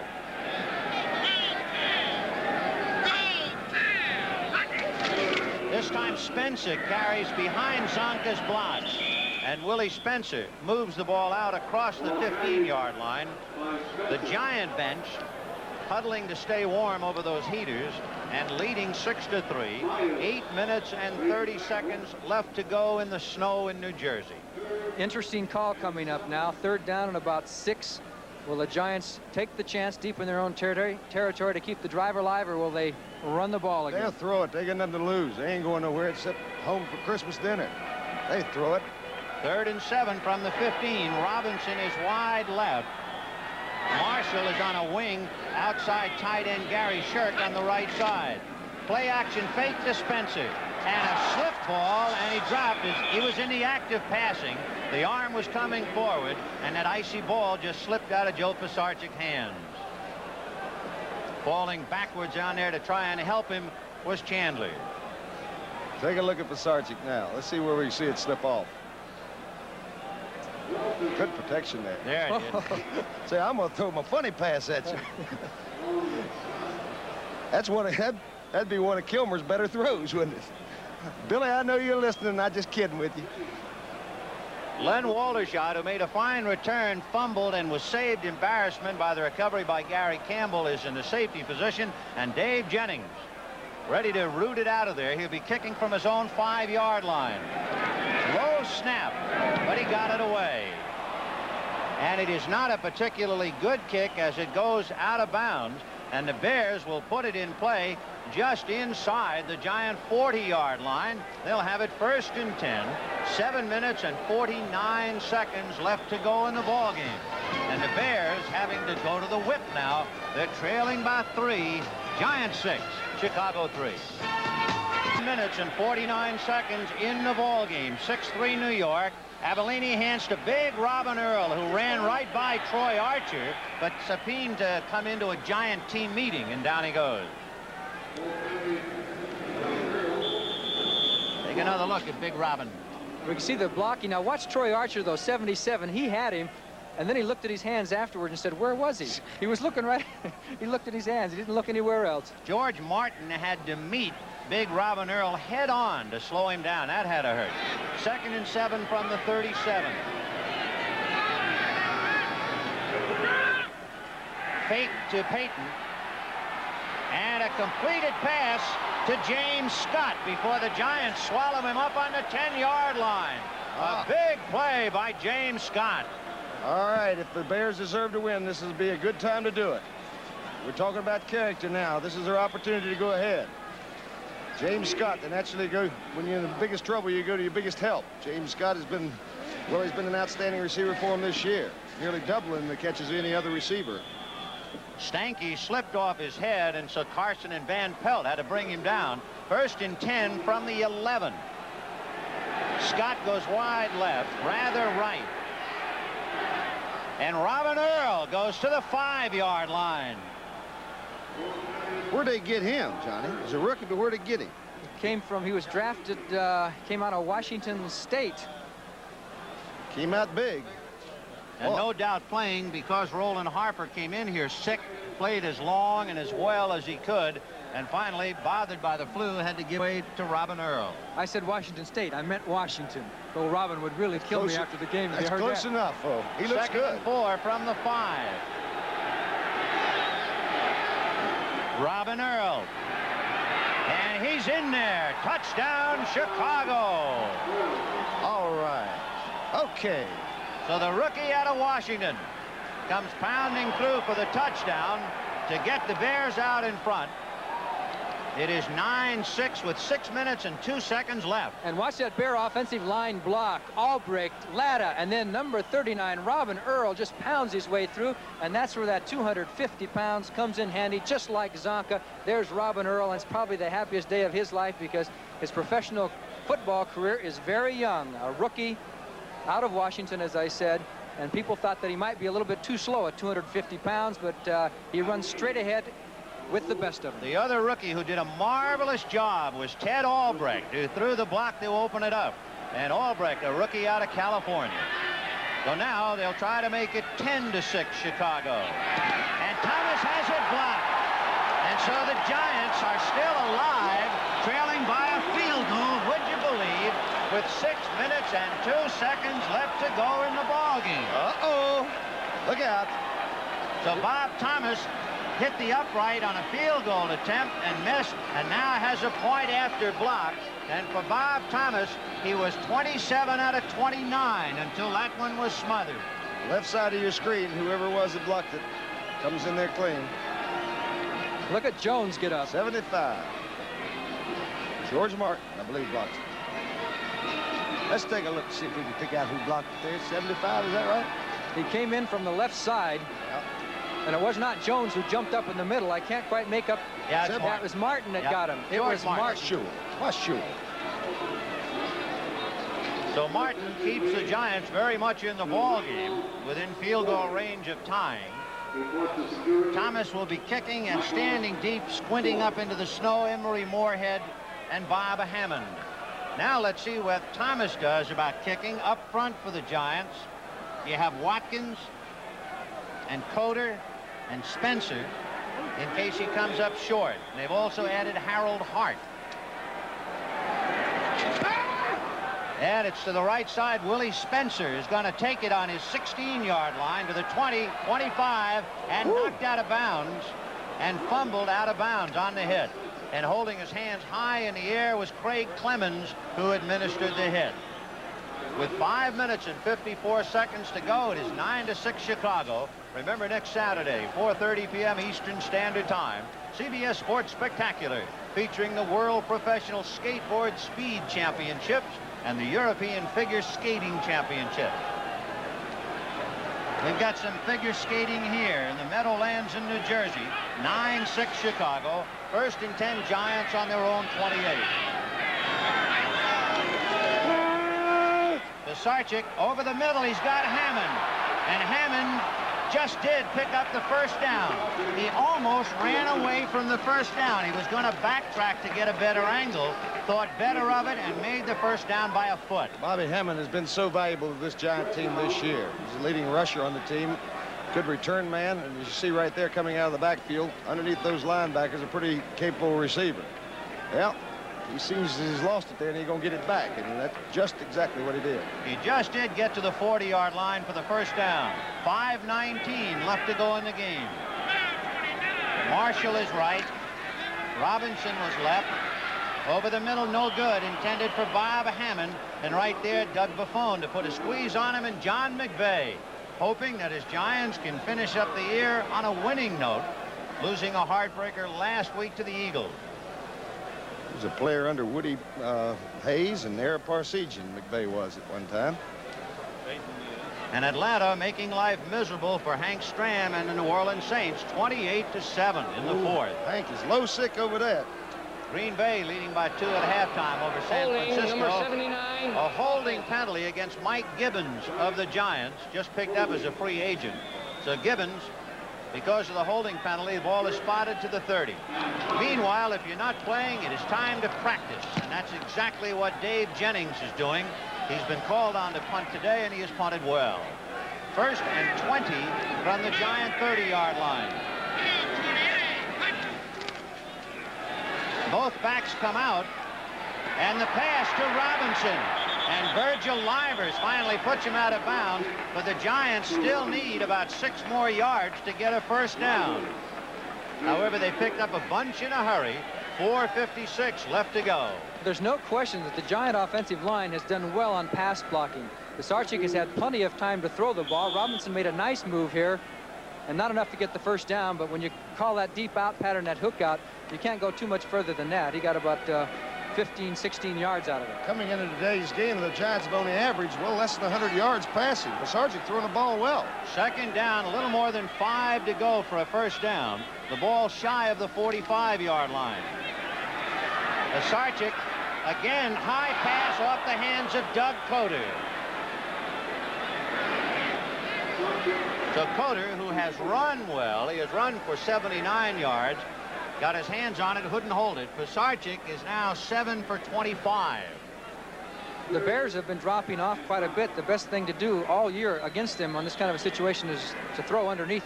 They've done very little blitzing. In fact, neither team has blitzed very much today. Both teams have been going with the basic front 4 on defense. 3rd and 5, just shy of the Giant 45-yard line. Marshall right, Robinson is left, Shirk the tight end on the right side. Pisarcik gets his man, and it's Marshall, and he picked up the big first down to keep the drive alive. Big Ed Marshall at 6'5" was right there to handle it. Take a look at Joe as he steps up inside a strong rush by the Bears on the left side. Hargenstein. Look how he avoids him right there. And drills it. Good strong arm. Right to the Bear 40-yard line. Put it on my numbers and it won't drop but 1 out of 3. Talking about numbers, they're covered up because of the snow now. 1st and 10 on the Bear 40. 3:47 left in the game. 9-6 Chicago. Pisarcik to Coder. And Coder will go out of bounds. Gary Fensick over there to give him a last-second shove. He did not get to the 35-yard line. He'll spot it at the 37. There you see it. A tale of 3 cities. New York trying to finish on a high note. The Bears trying to make the playoffs. And quietly on the sidelines in Washington, the Redskins hoping for the Giant upset. And if you don't think that extra point was important, you know, now they can get a field goal and send it into overtime, and that would be worse for the Bears because the Bears must win. 2nd and 7 on the Bear 37. Coder on a draw. And he's still on his feet as he got across the 30-yard line. First down for Doug Coder and the Giants. Beautiful execution by Doug Van Horen, Carl Chandler, and Jim Gibbons in the middle there. Look at Chandler, 6-1, blocking back. Full block there by Gibbons. Hole opening up. Boy, did Gibbons come back on that trap, didn't he? Oh, what a trap. So Gibbons making a big play. Remember, he was called for holding. That set the Giants back earlier. He made up for it that time. 1st and 10 on the Bear 28.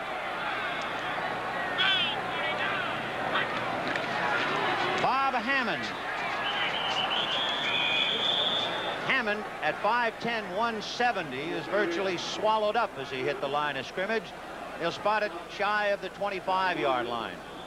There's Jack Pardee and all of the hopes of the Chicago Bears on the line here. It is 9-6 Chicago. 2 minutes and 34 seconds. In fact, the clock is still running. 2nd and 8 on the Bear 27. Robinson wide left, Marshall wide right. Both backs go out. And Pisarcik will run. And for a slide, I believe he'll have the first down. Well, he could be hurt. He stopped all of a sudden. That sliding came to an abrupt halt.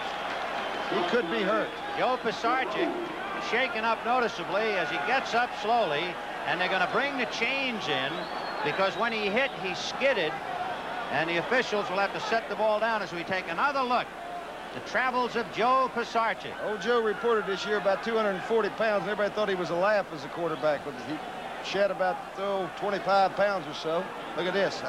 He comes to a stop in a hurry. It is just short. You might have noticed Gary Shirk just did peel off. Had Shirk thrown his block, it would have been a clip, and it would have ruined everything. But the tight end of the Giants at the last second peeled off his block. That reflects good coaching, too, Ben. And here come the horses. The horses, Willie Spencer and Larry Zonka. In a 3rd and 1 with 2 minutes left in the game, they are not going to get a play off yet. The 2-minute warning is here. So, 2 minutes left. The Giants 6, the Bears 9, the season on the line. There's Jerry Golston getting ready just in case because Pisarcik was shaken up on that long run. However, after they rubbed Pisarcik down a little bit, Joe is back in the ball game along with Spencer, 27, Zonka, 39. 3rd and 1 on the Bear 19. 9-6 Chicago. 2 minutes left to go in the game. Zonka. Boy, the Bears were on the move as Zonka was. That defense of the Chicago Bears met the moment. It's going to be so close. Depends on where the official, I don't believe. Well, that second effort might have got it. He didn't need but a foot. And this is one disadvantage of a runner like Zonka. If you get the smaller back that can fly up and over the line, you know, you can fly for a half a yard or yard. But Zonka, they hit him there. If they submarine, they can stop him. Now it is 4th and 1. So the Giants will not go for the field goal to tie with 1:43 left. They're going for the first down. It's character time for the Chicago Bears. Zonka and Spencer. It's going to be Spencer. And he's still on his feet, and at the last moment got the first down. Willie Spencer was stopped and then fought it off to get it. Big play. Great effort there by Willie Spencer. I believe he was stopped, and I believe it was Don Rees, 57, that was in there that got the hit on him. Right they had his hands on him, and Spencer just didn't want to go down and got through for the first down. A great play. The ball on the Chicago 16-yard line, 1 minute left. 9-6 Chicago, and the Giants trying to ruin the year for the Bears. Pisarcik looking to the right side, and he's got Moorhead as he slides out of bounds at the 10-yard line. So he picked up a quick 6.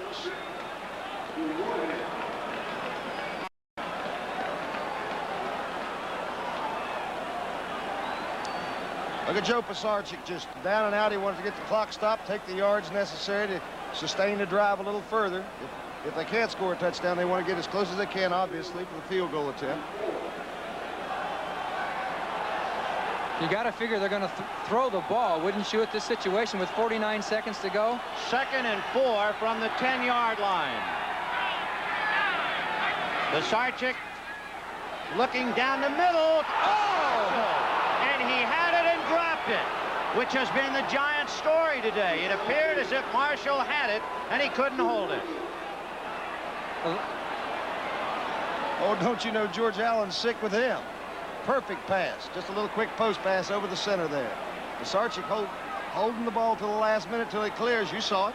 The ball couldn't be in a better spot. It's unbelievable. The Giants could have 30 points on the board. Right. Willie Spencer dropped a touchdown pass just moments ago, and now Marshall drops one. It is 3rd and 4 from the 10 with 45 seconds left to go, and the Bears in this cold and ice are sweating it out.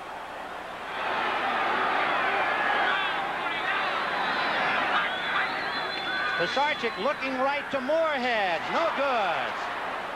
Tried to get Moorhead to the 5-yard line, and so once more they look to a field goal attempt. Joe Danello with 41 seconds left to go. Dinello has already kicked a field goal to tie, and then he kicked a field goal to get the Giants out in front.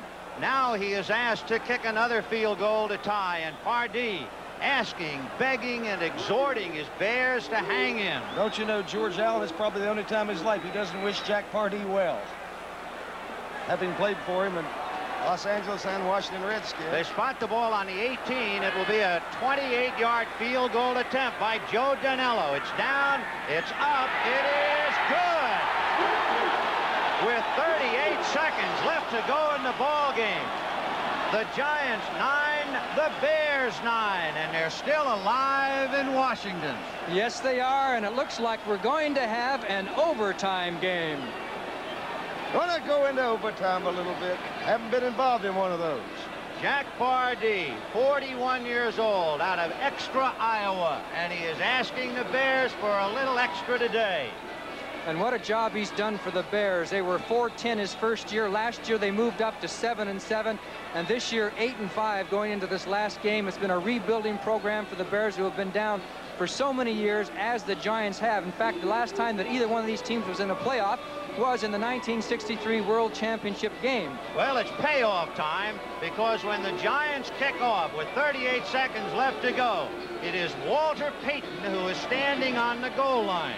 Up in front of Payton, you have Len Walterscheid along with Johnny Musso. They will never kick the ball to Walter Payton. In the middle, you have Jiggets, you have Roland Harper, who's back in the game again, and Jerry Myers. So we'll see of the 6 who Dinello will kick to. Dinello on the ground, and it'll be fielded by Johnny Musso. He had a good run earlier in the game. And Musso runs over people and moves it out very well to the 45-yard line.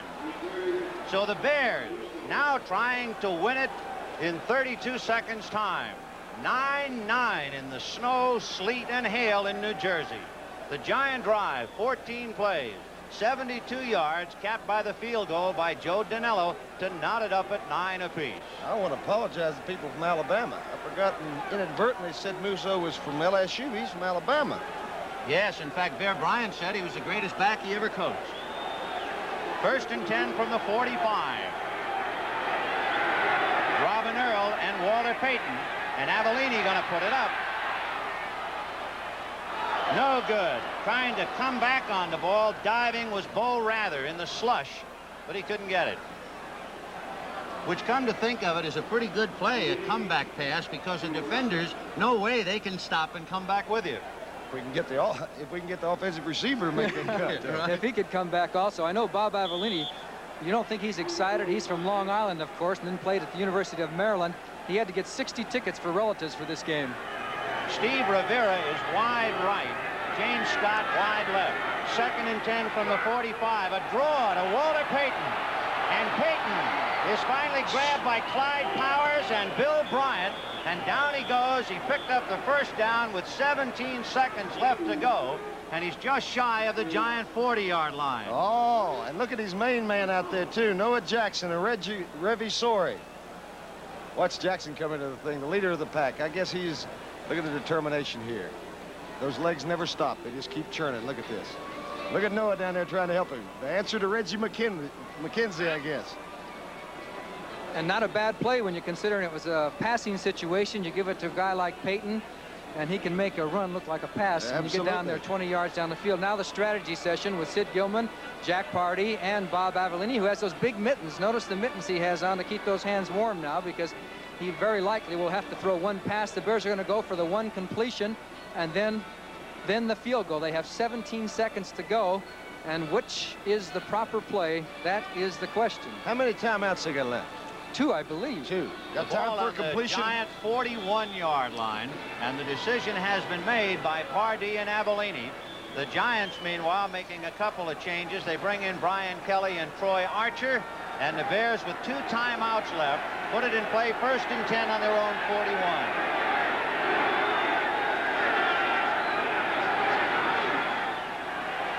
Avellini looking down the middle, but Mendenhall has him and takes him down at the 46-yard line of Chicago. And Mendenhall is pointing. He is furious. Now Noah Jackson tries to be the peacemaker. And John Mendenhall saying, I want a little of you. And Bob Avellini was kind of saying the same thing. He is probably the most feisty quarterback I've ever seen. Watch Avellini as he goes back. Take a peek at Mendenhall as he gets by Revisori and puts the clamps on Avellini and tries to rip the ball loose at the same time. And this is where Avellini says, what are you doing to me? Down he goes, and the ball is loose, and Mendenhall is after the ball, and Avellini obviously thought that Mendenhall was piling onto him after he had thrown him for the loss.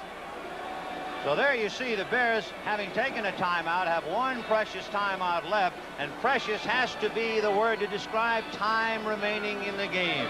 12 seconds. It is 2nd and 19 for Chicago, and the ball will be spotted at midfield. Avellini has a 2nd and 19.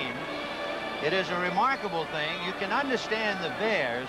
The Giants have been playing with tremendous emotion since the opening kickoff. But of course, here in New York and in Chicago, this is a great rivalry that goes back to 1925. And one reminder in the waning seconds, I'm sure taking in everything, George Halas, 10 years ago yesterday, coached the last Chicago Bear victory under the Halas regime, and we would like to salute him today. And beat the Atlanta Falcons in that game. And it was the last winning season that the Bears have had since 1967 when George Halas retired. They were 7-6-1 that year. 2nd and 19 from midfield. Latta is in a flex to the right. The tight end loosened up. And the pass is dropped by Bryant. They were going for Latta, and Bill Bryant couldn't hold it. He almost picked it off. Latta's made some big plays for the Chicago Bears this year, has he not, Johnny? First time we've seen him come off the line today. Yes, he has caught some real key passes. He hasn't caught a lot of passes, but at one time the Bears were 3-5, losing to Kansas City by 6 points with 3 seconds to go. Latta caught a touchdown pass. The Bears pulled the game out 28-27. Instead of being 3-6, they were 4-5. They have won 5 in a row since. That one play kept the Bears season alive. 3rd and 19 from midfield. 9-9 tie. 7 seconds left, and it's a draw to Walter Payton.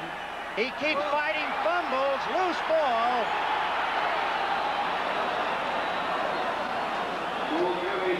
Boy, if you don't like the way Walter Payton runs and the effort he puts out, you just don't like runners.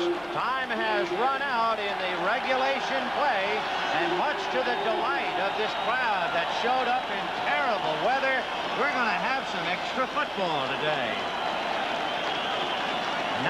9-9. And we have a situation where it's just one overtime in regular season, which puts the Chicago Bears on the spot because they must win in order to make the playoffs. If they tied, they would be 8-6-1, and Washington would be in the playoffs with a 9-5 record. So the captains will be called in, and as we do, we would like to repeat, in this 9-9 tie, there has been one touchdown, that by Robin Earl. Otherwise, the game has been decided up to this by field goals, Dinello and Thomas. And Dinello missed one that was blocked. Thomas had one blocked and also one that hit the uprights. And now we go into overtime, and of course the field goal becomes a tremendous weapon. Now what they'll do is reenact the coin flip just like at the start of the game. They'll have both the captains come out there. They're representing both teams. Doug Van Horn and Jack Gregory and Dan Pfeiffer, along with 3 bundled up other captains for the Bears. Be tough to find it in the snow. He found it. And the Giants have won the toss and will elect to receive.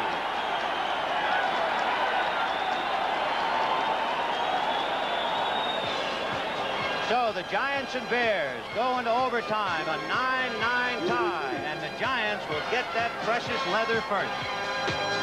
To think to themselves, had any of us caught a pass, particularly Willie Spencer in the end zone or Ed Marshall in the end zone, the Giants would be in the clubhouse with a victory.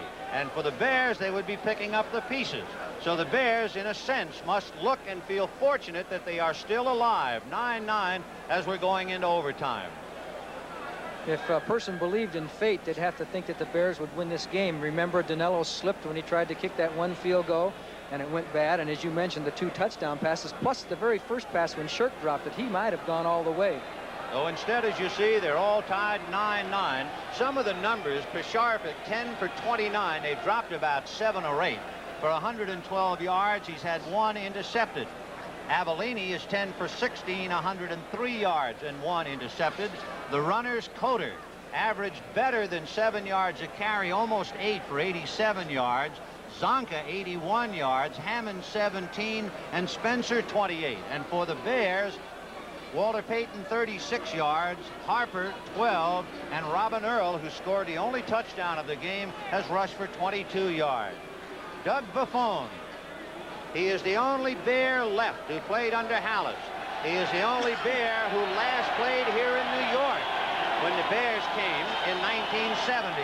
Buffone, after 11 years, hoping to be on a winner.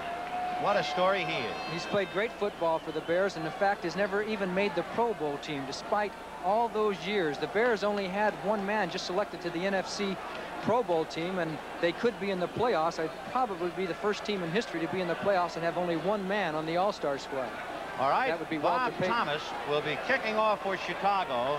The Giant deep men, Hammond and Moorhead. Up in front, Hart and Watkins. Then you have Coder and Spencer. So if they don't go deep, you still have 4 running backs able to pick up the ball on the 25-yard line for the Giants. So we'll see how Bob Thomas kicks off. And as we have mentioned all day, they have not been able to kick deep, nor have they wanted to kick too deep. But particularly since the kicker is afraid of slipping and falling down, he can't get off his normal kick. It is that treacherous. Here comes Thomas, and here we go. And he drives it to the right side. Hammond on the 15, 20, 25, 30, 35, 36-yard line. Brought down by Schmidt at the last moment.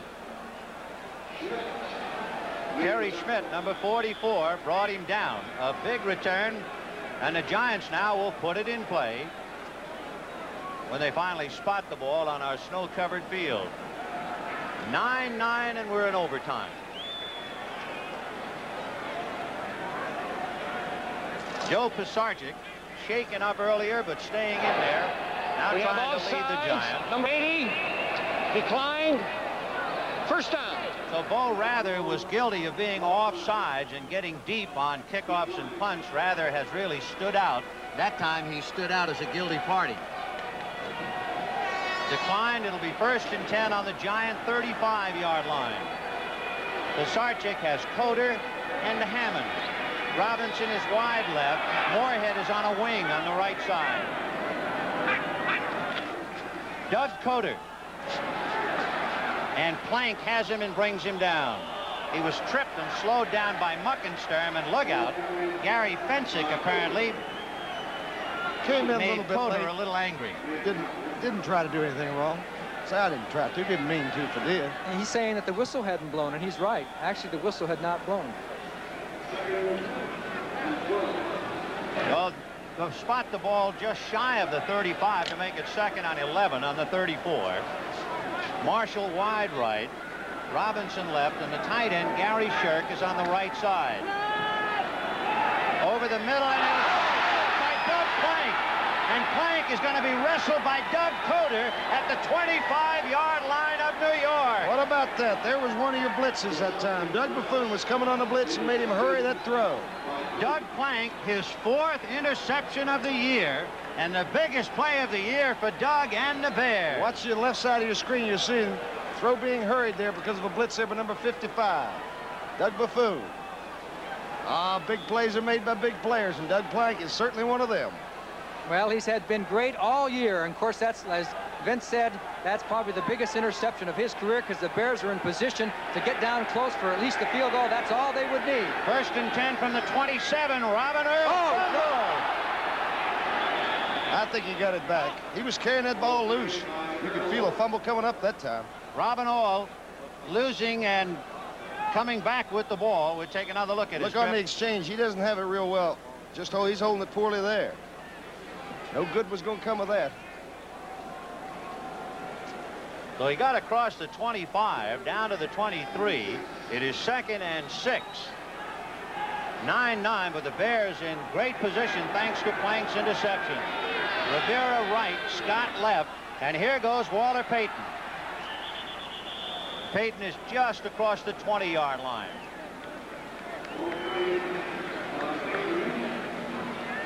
Payton helping John Mendenhall to his feet. Mendenhall at 255. Walter said, here, allow me a hand. He's thinking about the next possible play where Mendenhall may be close. Yeah, this is no time to get the Giants angry now.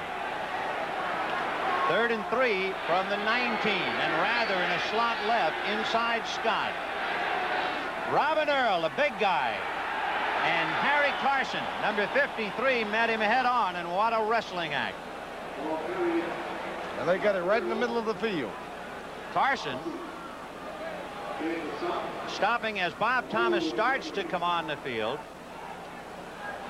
It looks to be a little short of the first down. They're going to kick it for sure. Now Thomas comes in with the kicking unit. And so for the Chicago Bears, with 12 minutes and 48 seconds left to go in overtime, we have come to that time. And Bob Thomas has missed some crucial field goals for the Bears over the past couple of years, and this is a chance for him to really be the hero, to get the clutch field goal to put him in the playoffs. And you imagine he's got to be nervous, especially after having the last one blocked. The ball's on the 18. They will spot it at the 25. Bob Avellini will hold. The snap, and how important that is, will come from Dan Neal. The Giants have called timeout, obviously, to have Bob Thomas think about his field goal. And Bob Thomas is not the only party thinking about that field goal, as all of the Bears, 3 particular men. Dan Neal, number 52, the snapper, then Bob Avellini, number 7, the holder, and then Bob Thomas, the kicker, because the other 2 is just as important as the guy who kicks it. I think it's an unusual thing the Giants are doing. They're cleaning out an area where they can get a quick start to try to block it, too.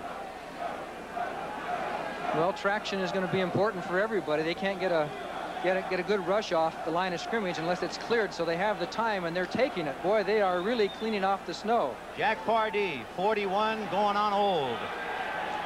Going on old. Going on old right now. A 25-yard field goal by Bob Thomas can make the Chicago Bears the wild card. Wobbly snap. The kick is up. The kick is no good. Oh, no. No good. Oh.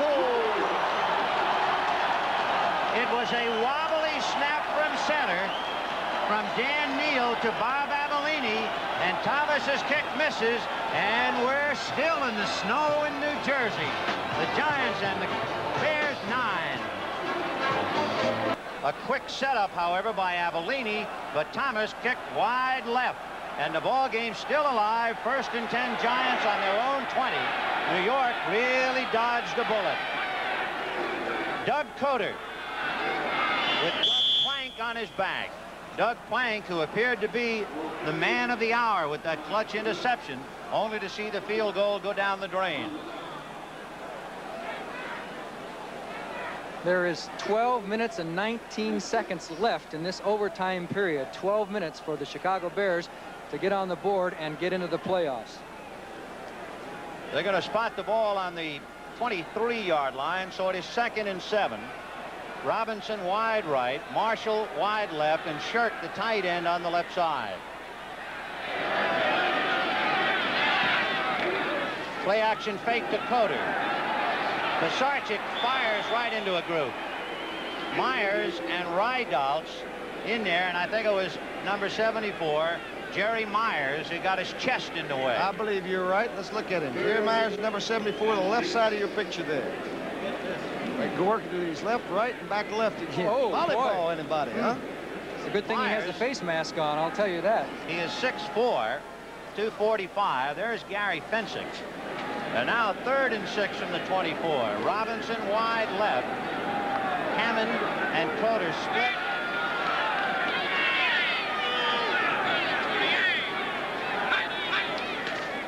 And they give to Coder. And he squirts, but not quite enough, it would appear.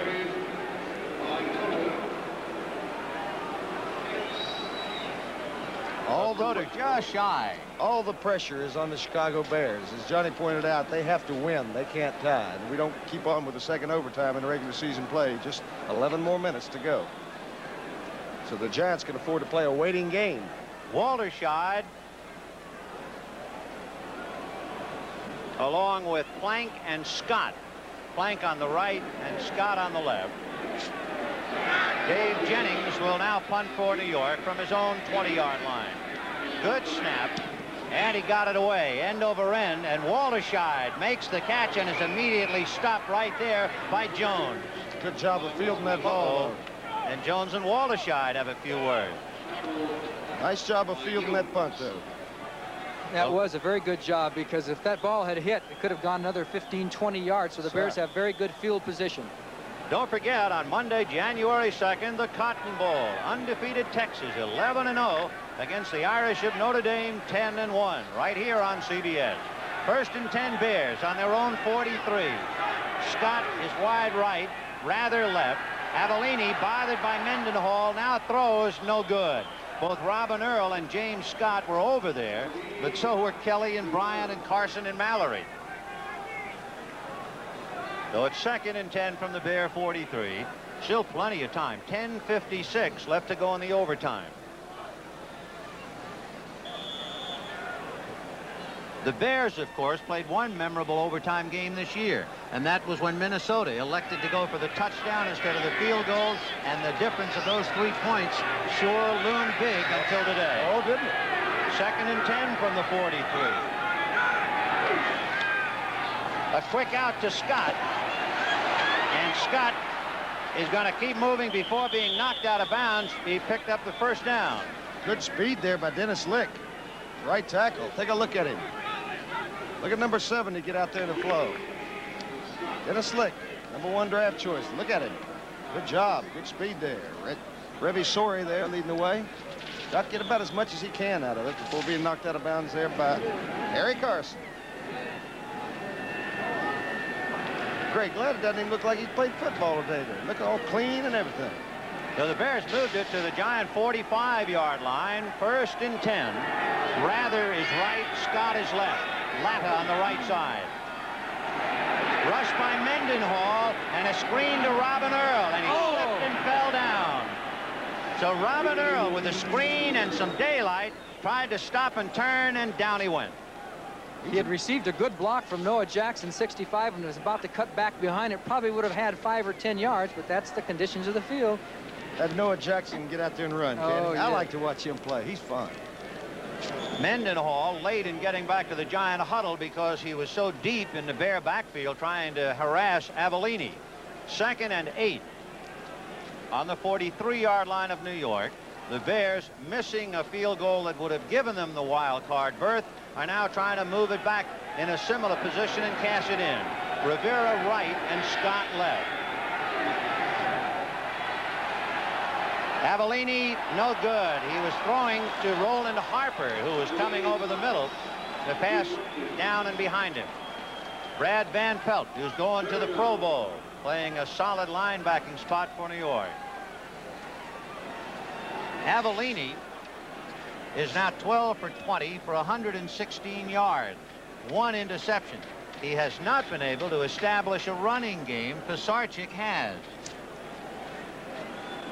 We could be ready maybe for a draw because of the situation with Peyton on the draw, and they're using a 4-man rush. Fiesta Bowl next Sunday, 3 p.m. Eastern Time. Penn State and Arizona State.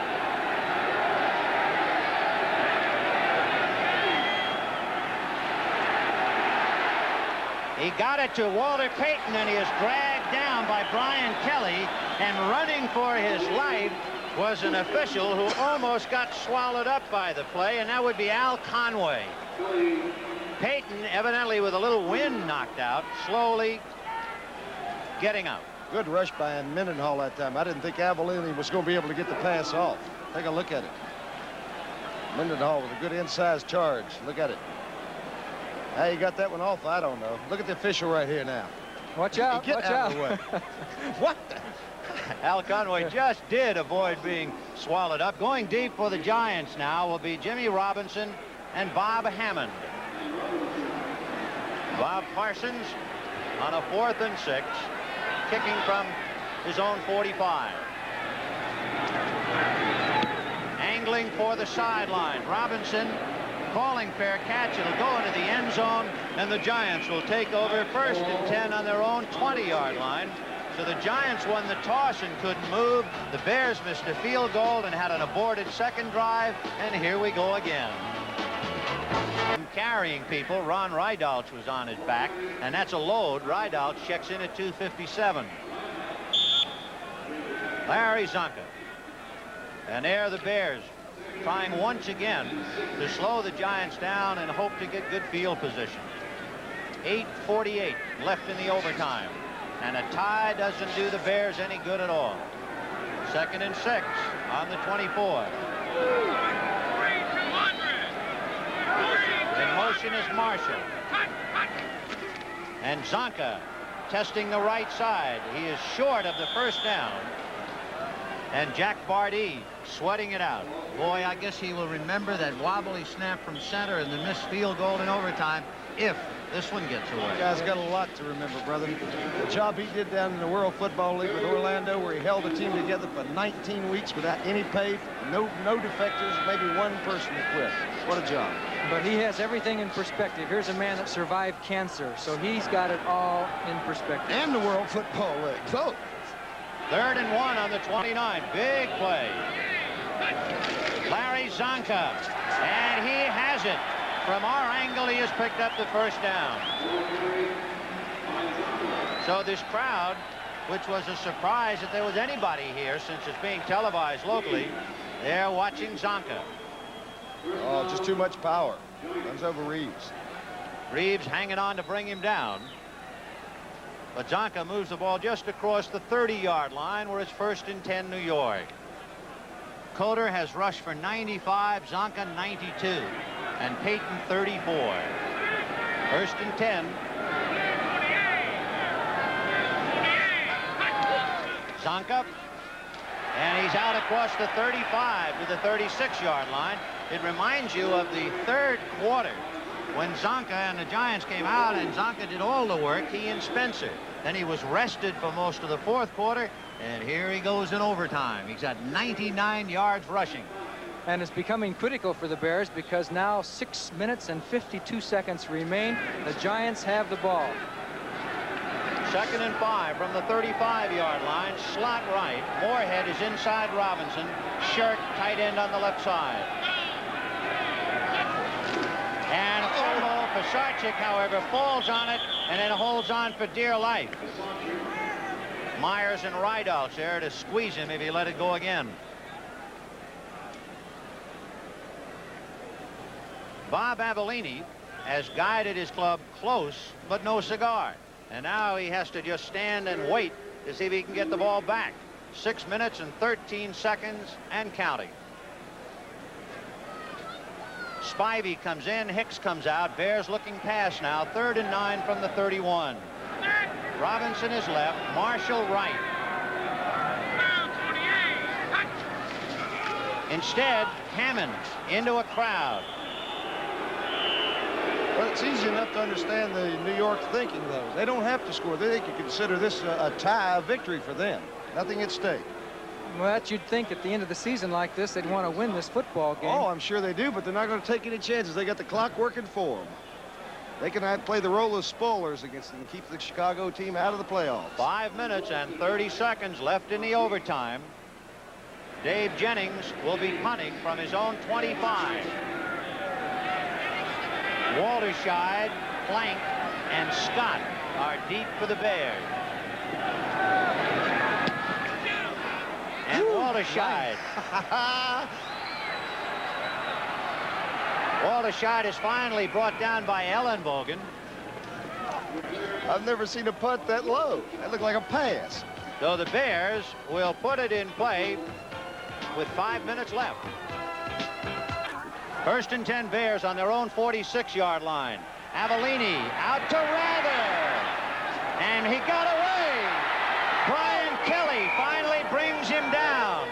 But Bo Rather not only Kelly made a great reception. He picked up another 10 yards, and there's a giant hurt on the play. It's Larry Mallory. Oh, that was a fine play. Just a quick little old look-in pattern, quick post pattern. Rather took it in nice, passed directly on target. 35-yard pass completion, Avellini to Rather. And sometimes you get the bear, and sometimes the bear gets you. Look at here, just a step away from breaking it for a touchdown. Brian Kelly, otherwise he's gone. And remember that play, that could loom bigger and bigger. Larry Mallory shaken up on the play. He's a second-year man out of Tennessee State. He is another member of the Memphis team of the World Football League, coached by John McVay. Larry, you'll see, was hit not only by Rather, but also by Bill Bryant, number 21. Watch. And that helped him maintain his balance. He was hit from both sides at the same time, and sometimes that equalizes, I don't know, the aerodynamics of Well, it. he had no place to fall. That's right, no place to fall, but go forward. A great effort by Bo Rather, who hasn't caught too many passes this year, but that was a big one. The Bears in good shape again on the 20-yard line, and all they have to do is maintain control, and they would hopefully kick a field goal. 1st and 10 from the Giant 20. Roland Harper is back in there with Walter Payton, and it'll be Roland Harper on the carry. And he gets inside the 15-yard line.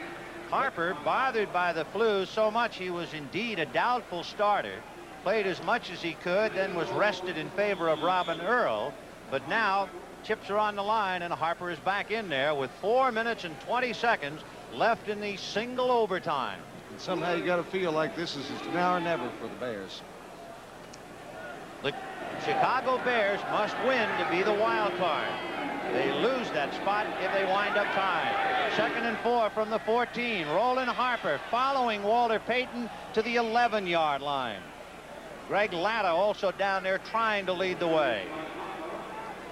It's amazing how this whole football game, basically the Giants have dominated, except the overtime, and it's been all Bears. I don't think the Giants have gotten outside their 35-yard line. It's been all Chicago. And somewhere down on the sidelines, number 16, Bob Thomas of the Chicago Bears, is practicing a kick, knowing that in a moment he might very well be called on to wind up the regular season successfully for Chicago. And don't you think there's a man in Los Angeles that doesn't think about next week's game, too? Seption.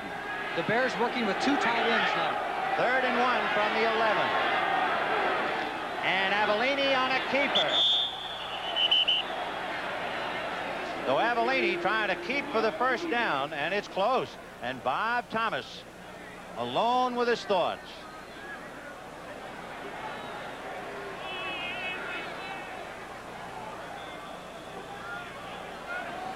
Very close for the first down. It looks like he made it by 3/4 of an inch. Yeah, they're going to bring the chains in and look again.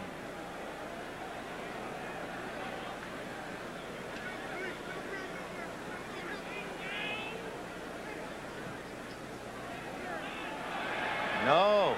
Oh, what happened to my magnifying No. glass? It's late, It is John. 4th Me and my that big much. mouth. And here comes Bob Thomas. Bob Thomas is 25, and he's going on 30. 5'10", 179-pounder from Notre Dame. Walter Payton doing most of the shoveling up there, getting the area ready. And again, we'll see about the snap from center. Dan Neal, number 52, is the center. They didn't call timeout this time, the Giants. Now they have. With 3 minutes and 6 seconds left. Time to regroup. He better think seriously about getting him a Henry, something put on his head. Got to have a hat, Jack. The ball is on the New York 10-yard line. Scraping at the dirt, trying to clear things off. Thomas has had a rough time. He had just been frustrated moments ago. He's had to live with that for about 6 minutes. He wants to measure it off precisely because Thomas does not have the highest trajectory, you know, being a sidewinder, and sometimes his ball doesn't come right up like the normal conventional kicker. So they've been working to get the exact precise distance to make the maximum effort of amount of time that they have to throw the ball, to kick the ball. Oh, his kicking's not that scientific, Johnny. Well, I think it is. He's missed a couple already. They will spot the ball on the 18-yard line. So it's a 28-yard field goal attempt by Bob Thomas. Oh, snap. No snap. Avellini passing to Buffon. And it is no good.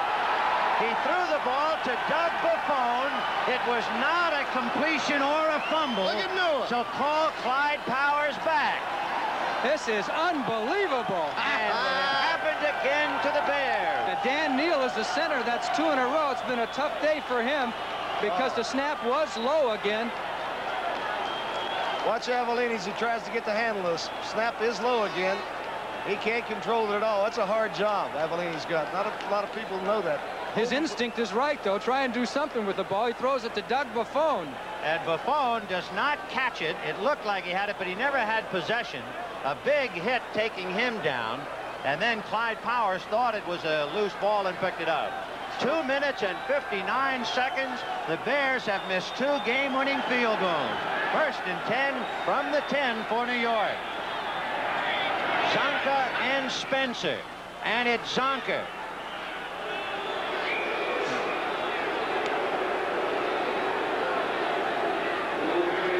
All alone down on the Bear bench, picking up a parka to put over his head is Bob Thomas.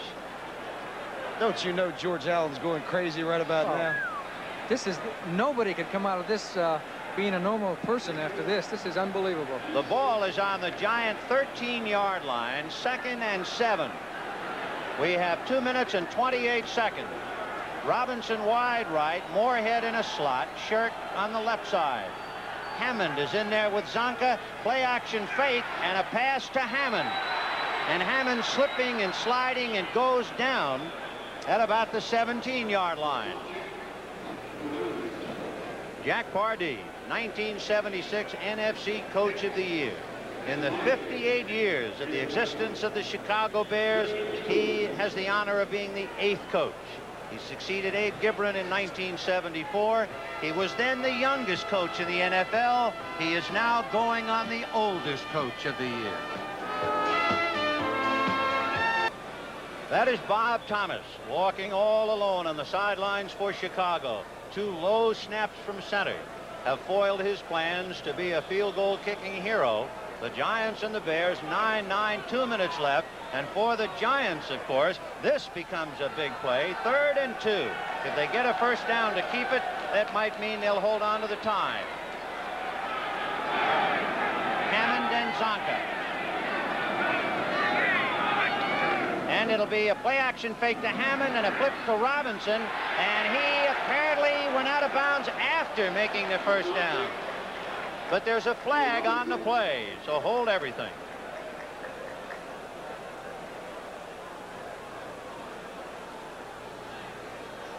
Personal foul and a clip against the Giants. What a break. So they had the first down, but the clip will nullify it. And the Bears, although they are in a treacherous spot now, only 1:55 left. They might have seen the game go a glimmering had the Giants picked up the first down. Pretty good little imaginative call by the Giants that time, too, when everybody in the stadium knew they were going to run the ball up the middle to try to get the first. So Mikolajczyk, number 62, putting a clip on Doug Buffon. Clipping number 62, offense. So Mikolajczyk is guilty of the infraction. We have 1:55 left in the overtime. A couple of final scores will pop up as the Giants hold. Atlanta overwhelmed New Orleans 35-7. There you see Tampa Bay winning 2 in a row over the Cardinals 17-7. Philadelphia shut out the Jets 27-0. The ball is on the 10-yard line, 3rd and 10.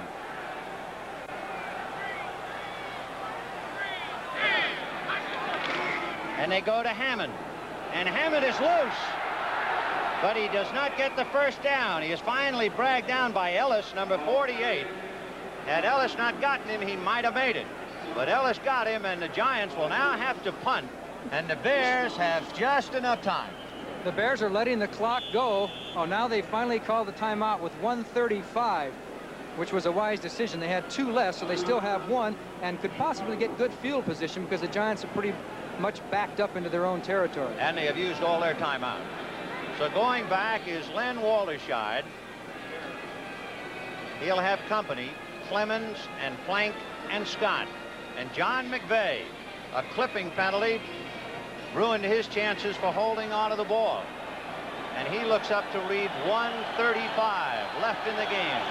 The Giants trying to act the spoiler, and the Bears trying to break the hearts of the onlooking Washington Redskins.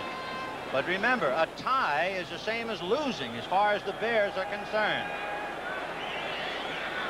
Someone said a tie is like kissing your sister. It's a lot worse than that. Dave Jennings will be punting from his 10-yard line. And he hung it. Walterscheid making the catch and fumble. Loose ball. I think the Bears got it back. That's the second time Walterscheid fumbled, but again he was saved. It looked like Don Reeves saved him this time. Gary Campbell saved him the last time. What a heck of a job by Reeves, too. Good effort.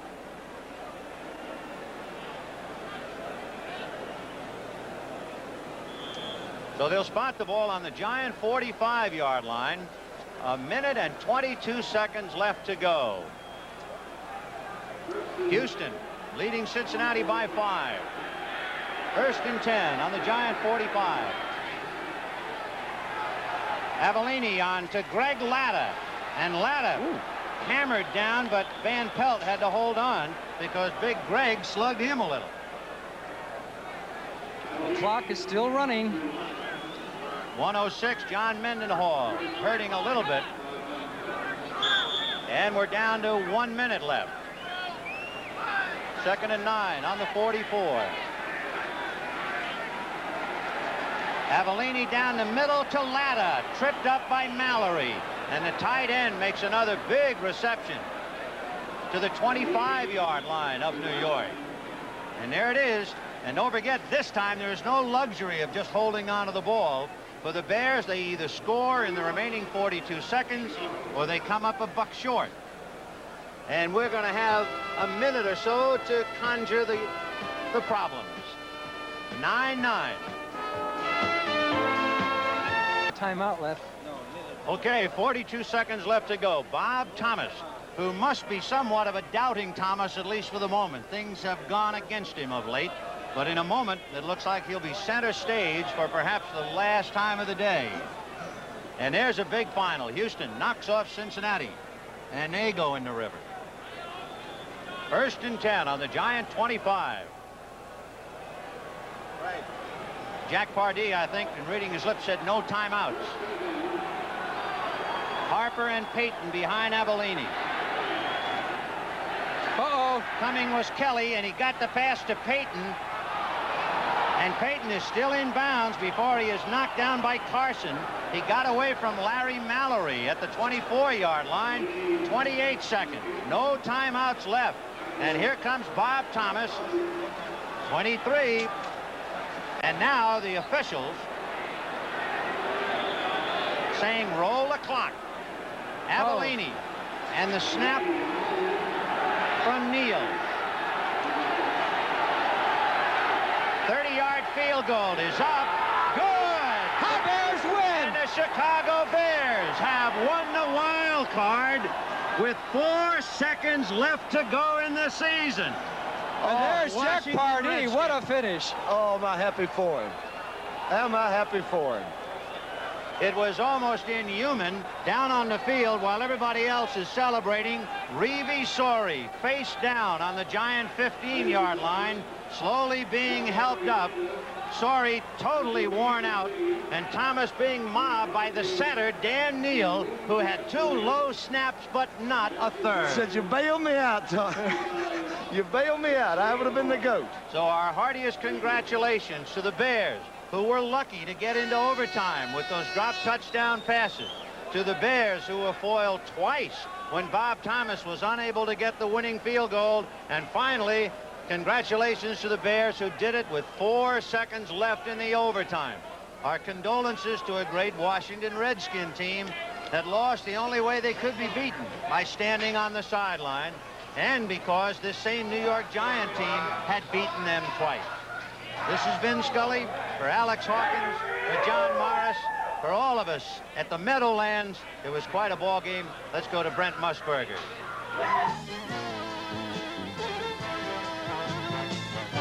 What an emotional Brent, it's Dallas, December 26th, Chicago, Dallas, and I can't wait. Neither can I. The Bears have got to be 4 touchdown favorites this time. Forget it. It's not going to happen. You guys must be out of your mind. Let's bring the Greek in. All right, Jimmy, let's now set it. It is Dallas hosting Chicago the day after Christmas, 2 p.m. Eastern Time. How would you handicap that game? Dallas a strong touchdown. Well, A strong touchdown, what is that, like 8 points, Greek? Yes. All right. You said it, I didn't. I knew I liked you all The along. second game that day will be 6 p.m. Eastern Time, and it will match the Los Angeles Rams against the Minnesota Vikings. And how would you make that one, Jimmy? That's the same thing. Okay. Listen, I want to say one thing, because we're having a lot of fun because it's Chicago-Dallas. There's a team I want to bring up right now, because I know they are as disappointed as the Giants, and that would be the Washington Redskins. You're in and you're out.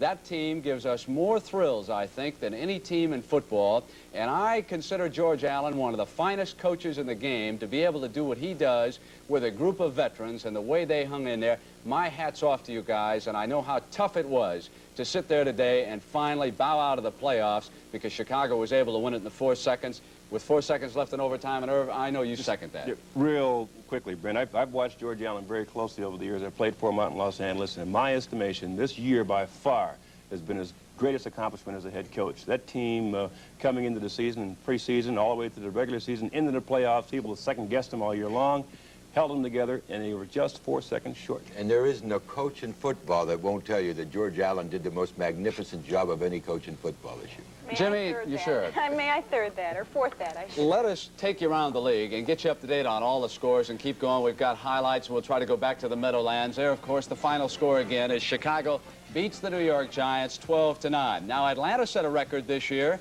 Fewest points allowed in a 14-game schedule as we bow out of the 14-game schedule. They gave up only 129 overall. Fewest touchdowns, 15. They beat New Orleans 35-7.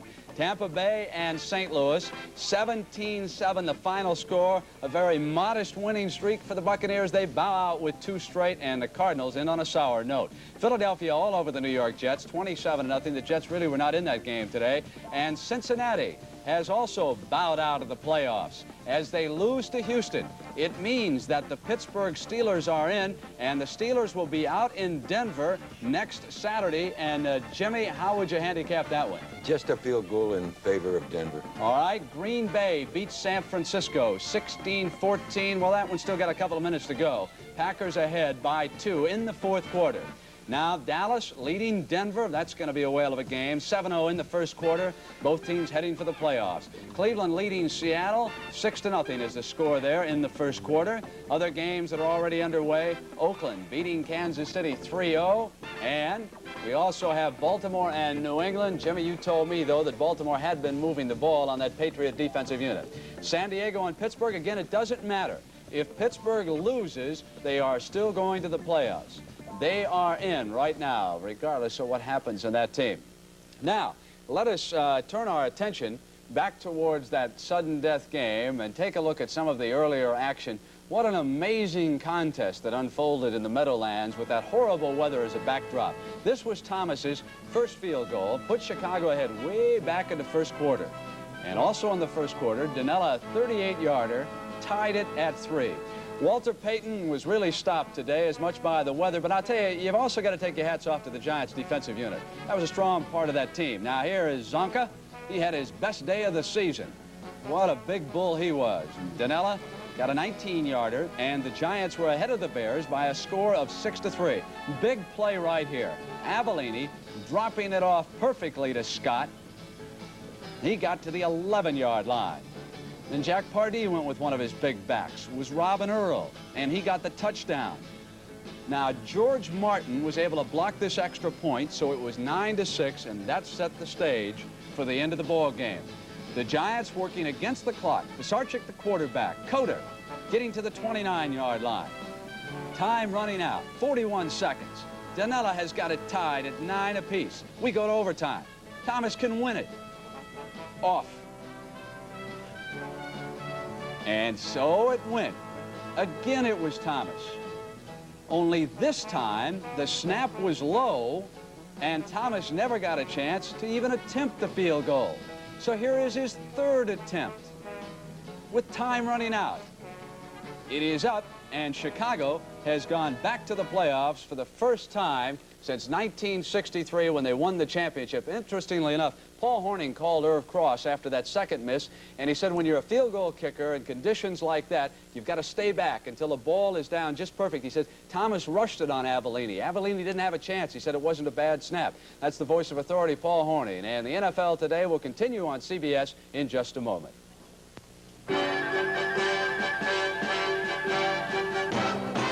We have the word from the Greek that New England is now moving, and I've also got some final stats on Peyton. 15 for 47 yards, and Irv, he winds up at 18.52. You know, that's the only thing about a miserable day like this. I wish he would have had a good shot, and I think the Giant defense probably would have preferred. You're in the playoffs. Do we have to hear this? Now he's complaining about Peyton. Well, you know, Peyton's a darter. You know, he changes direction very well. He's a very quick runner as well as being a power runner. And on fields like we had today, of course, where he couldn't get his footing, obviously he was just nullified his ability. Right now, let's go back to the Meadowlands. Johnny Morris is there with Jack Pardee. Johnny? Thank you, Brent. Jack, congratulations. For the first time since 1963, the Chicago Bears are in the playoffs, and I imagine you went through a few heart stoppers down there. This seemed today like it's the last 17 years all in one day, and you know, the conditions and really a full 15-minute overtime period. What a beautiful win. The guys sticking together the way they did and having a lot of adversity and beating the conditions and pulling a win out. And it certainly wasn't a classic, but gosh, what a big win for us. Everybody's talking about a thrilled club. What was going through your mind? You missed those two key field goals. You had trouble with the center, the snap, and everything. Everything went wrong. Well, you know, we did. The ball, Dan Neal going in cold and the ball a little bit wet and coming off of the ice. It's hard to get the kicking operation down on a day like this. And you know, each time the field position was set up right, and you know, one of them had to work.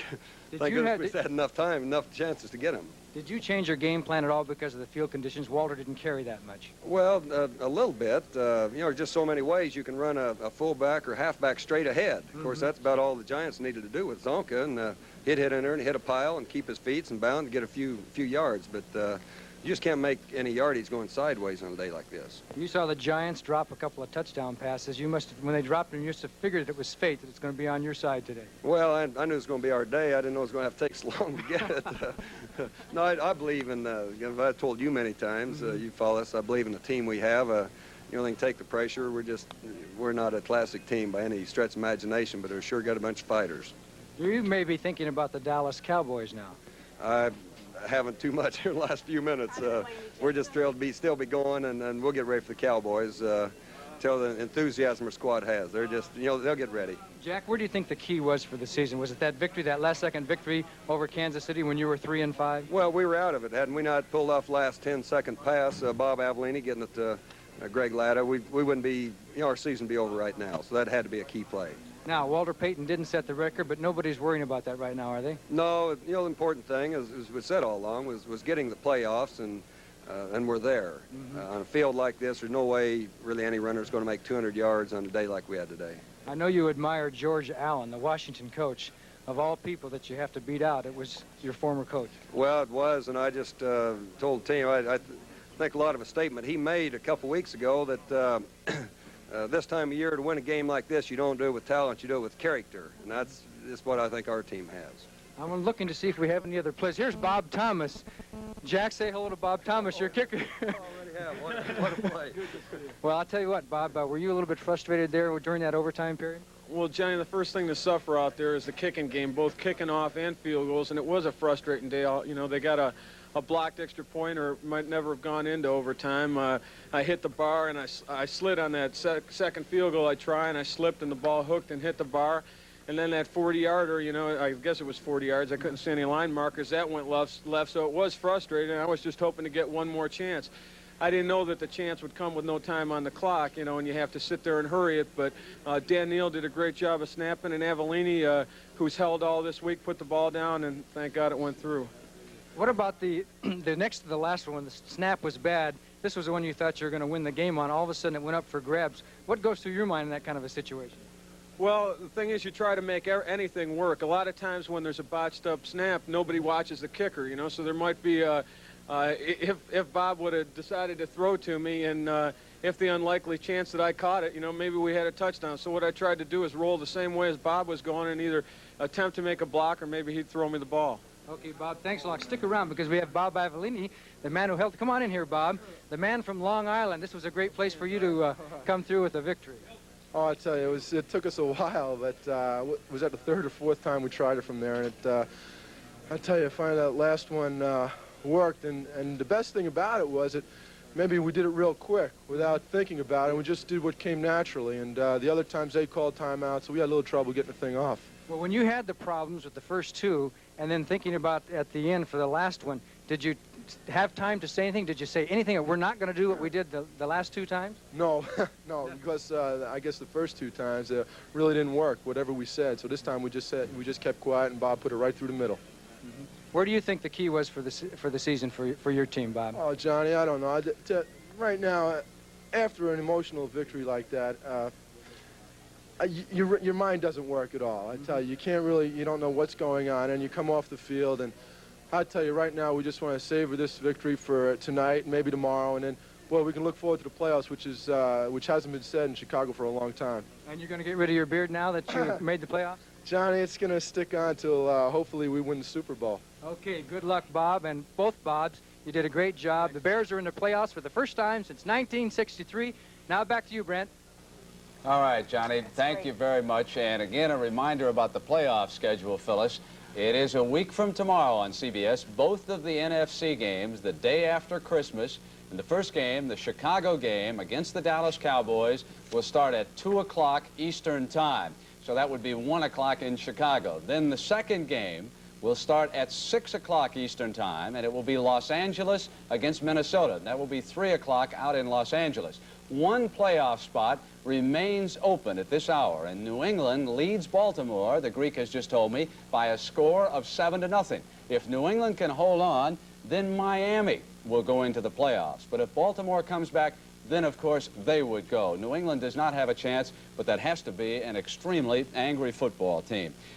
This brings to a close our regular season coverage. Jimmy the Greek, maybe I should start with you. Maybe you want to pick one team to win a Super Bowl, or a final thought for everybody? Well, you know who I'm going to pick. Who? Oakland. Let's face it. Irv, who do you like? I'm not going to really pick a Super Bowl winner, Brent. I think it's been such an exciting season this year. I get thrilled just watching any good football played at any time, but I do know this, that the Super Bowl we're going to see is going to be the best we've ever had. Phyllis, do I have to ask you which team you think might go on and win the Super Bowl? All I'm going to say is I've been doing this job for 3 years now with 3 terrific guys, and if this certain team that I'm talking about gets to the Super Bowl this year, it could be a big happy day for everyone in Texas. All right, a marvelous way to wrap it up for all of us. We hope that you've enjoyed the regular season. And again, a reminder, the NFC playoffs on CBS a week from tomorrow at 2 and 6 Eastern Time. Dallas and Chicago in Game 1, Los Angeles and Minnesota in Game 2. Should be a whale of a day. For Jimmy the Greek and Irv Cross and Phyllis George, I'm Brent Musburger, and we certainly hope that you have enjoyed Sudden Death Overtime on the NFL Today on CBS. The NFL Today is sponsored by Ford and your Ford dealer, who invite you to see their better ideas for 78, including Fairmont, the Ford in your future. Avis, the We Try Harder car rental company. Black & Decker, when America has a job to do, it reaches for Black & Decker. And by AC Delco, quality automotive parts for quality motoring. AC Delco. The NFL Today is a presentation of CBS Sports.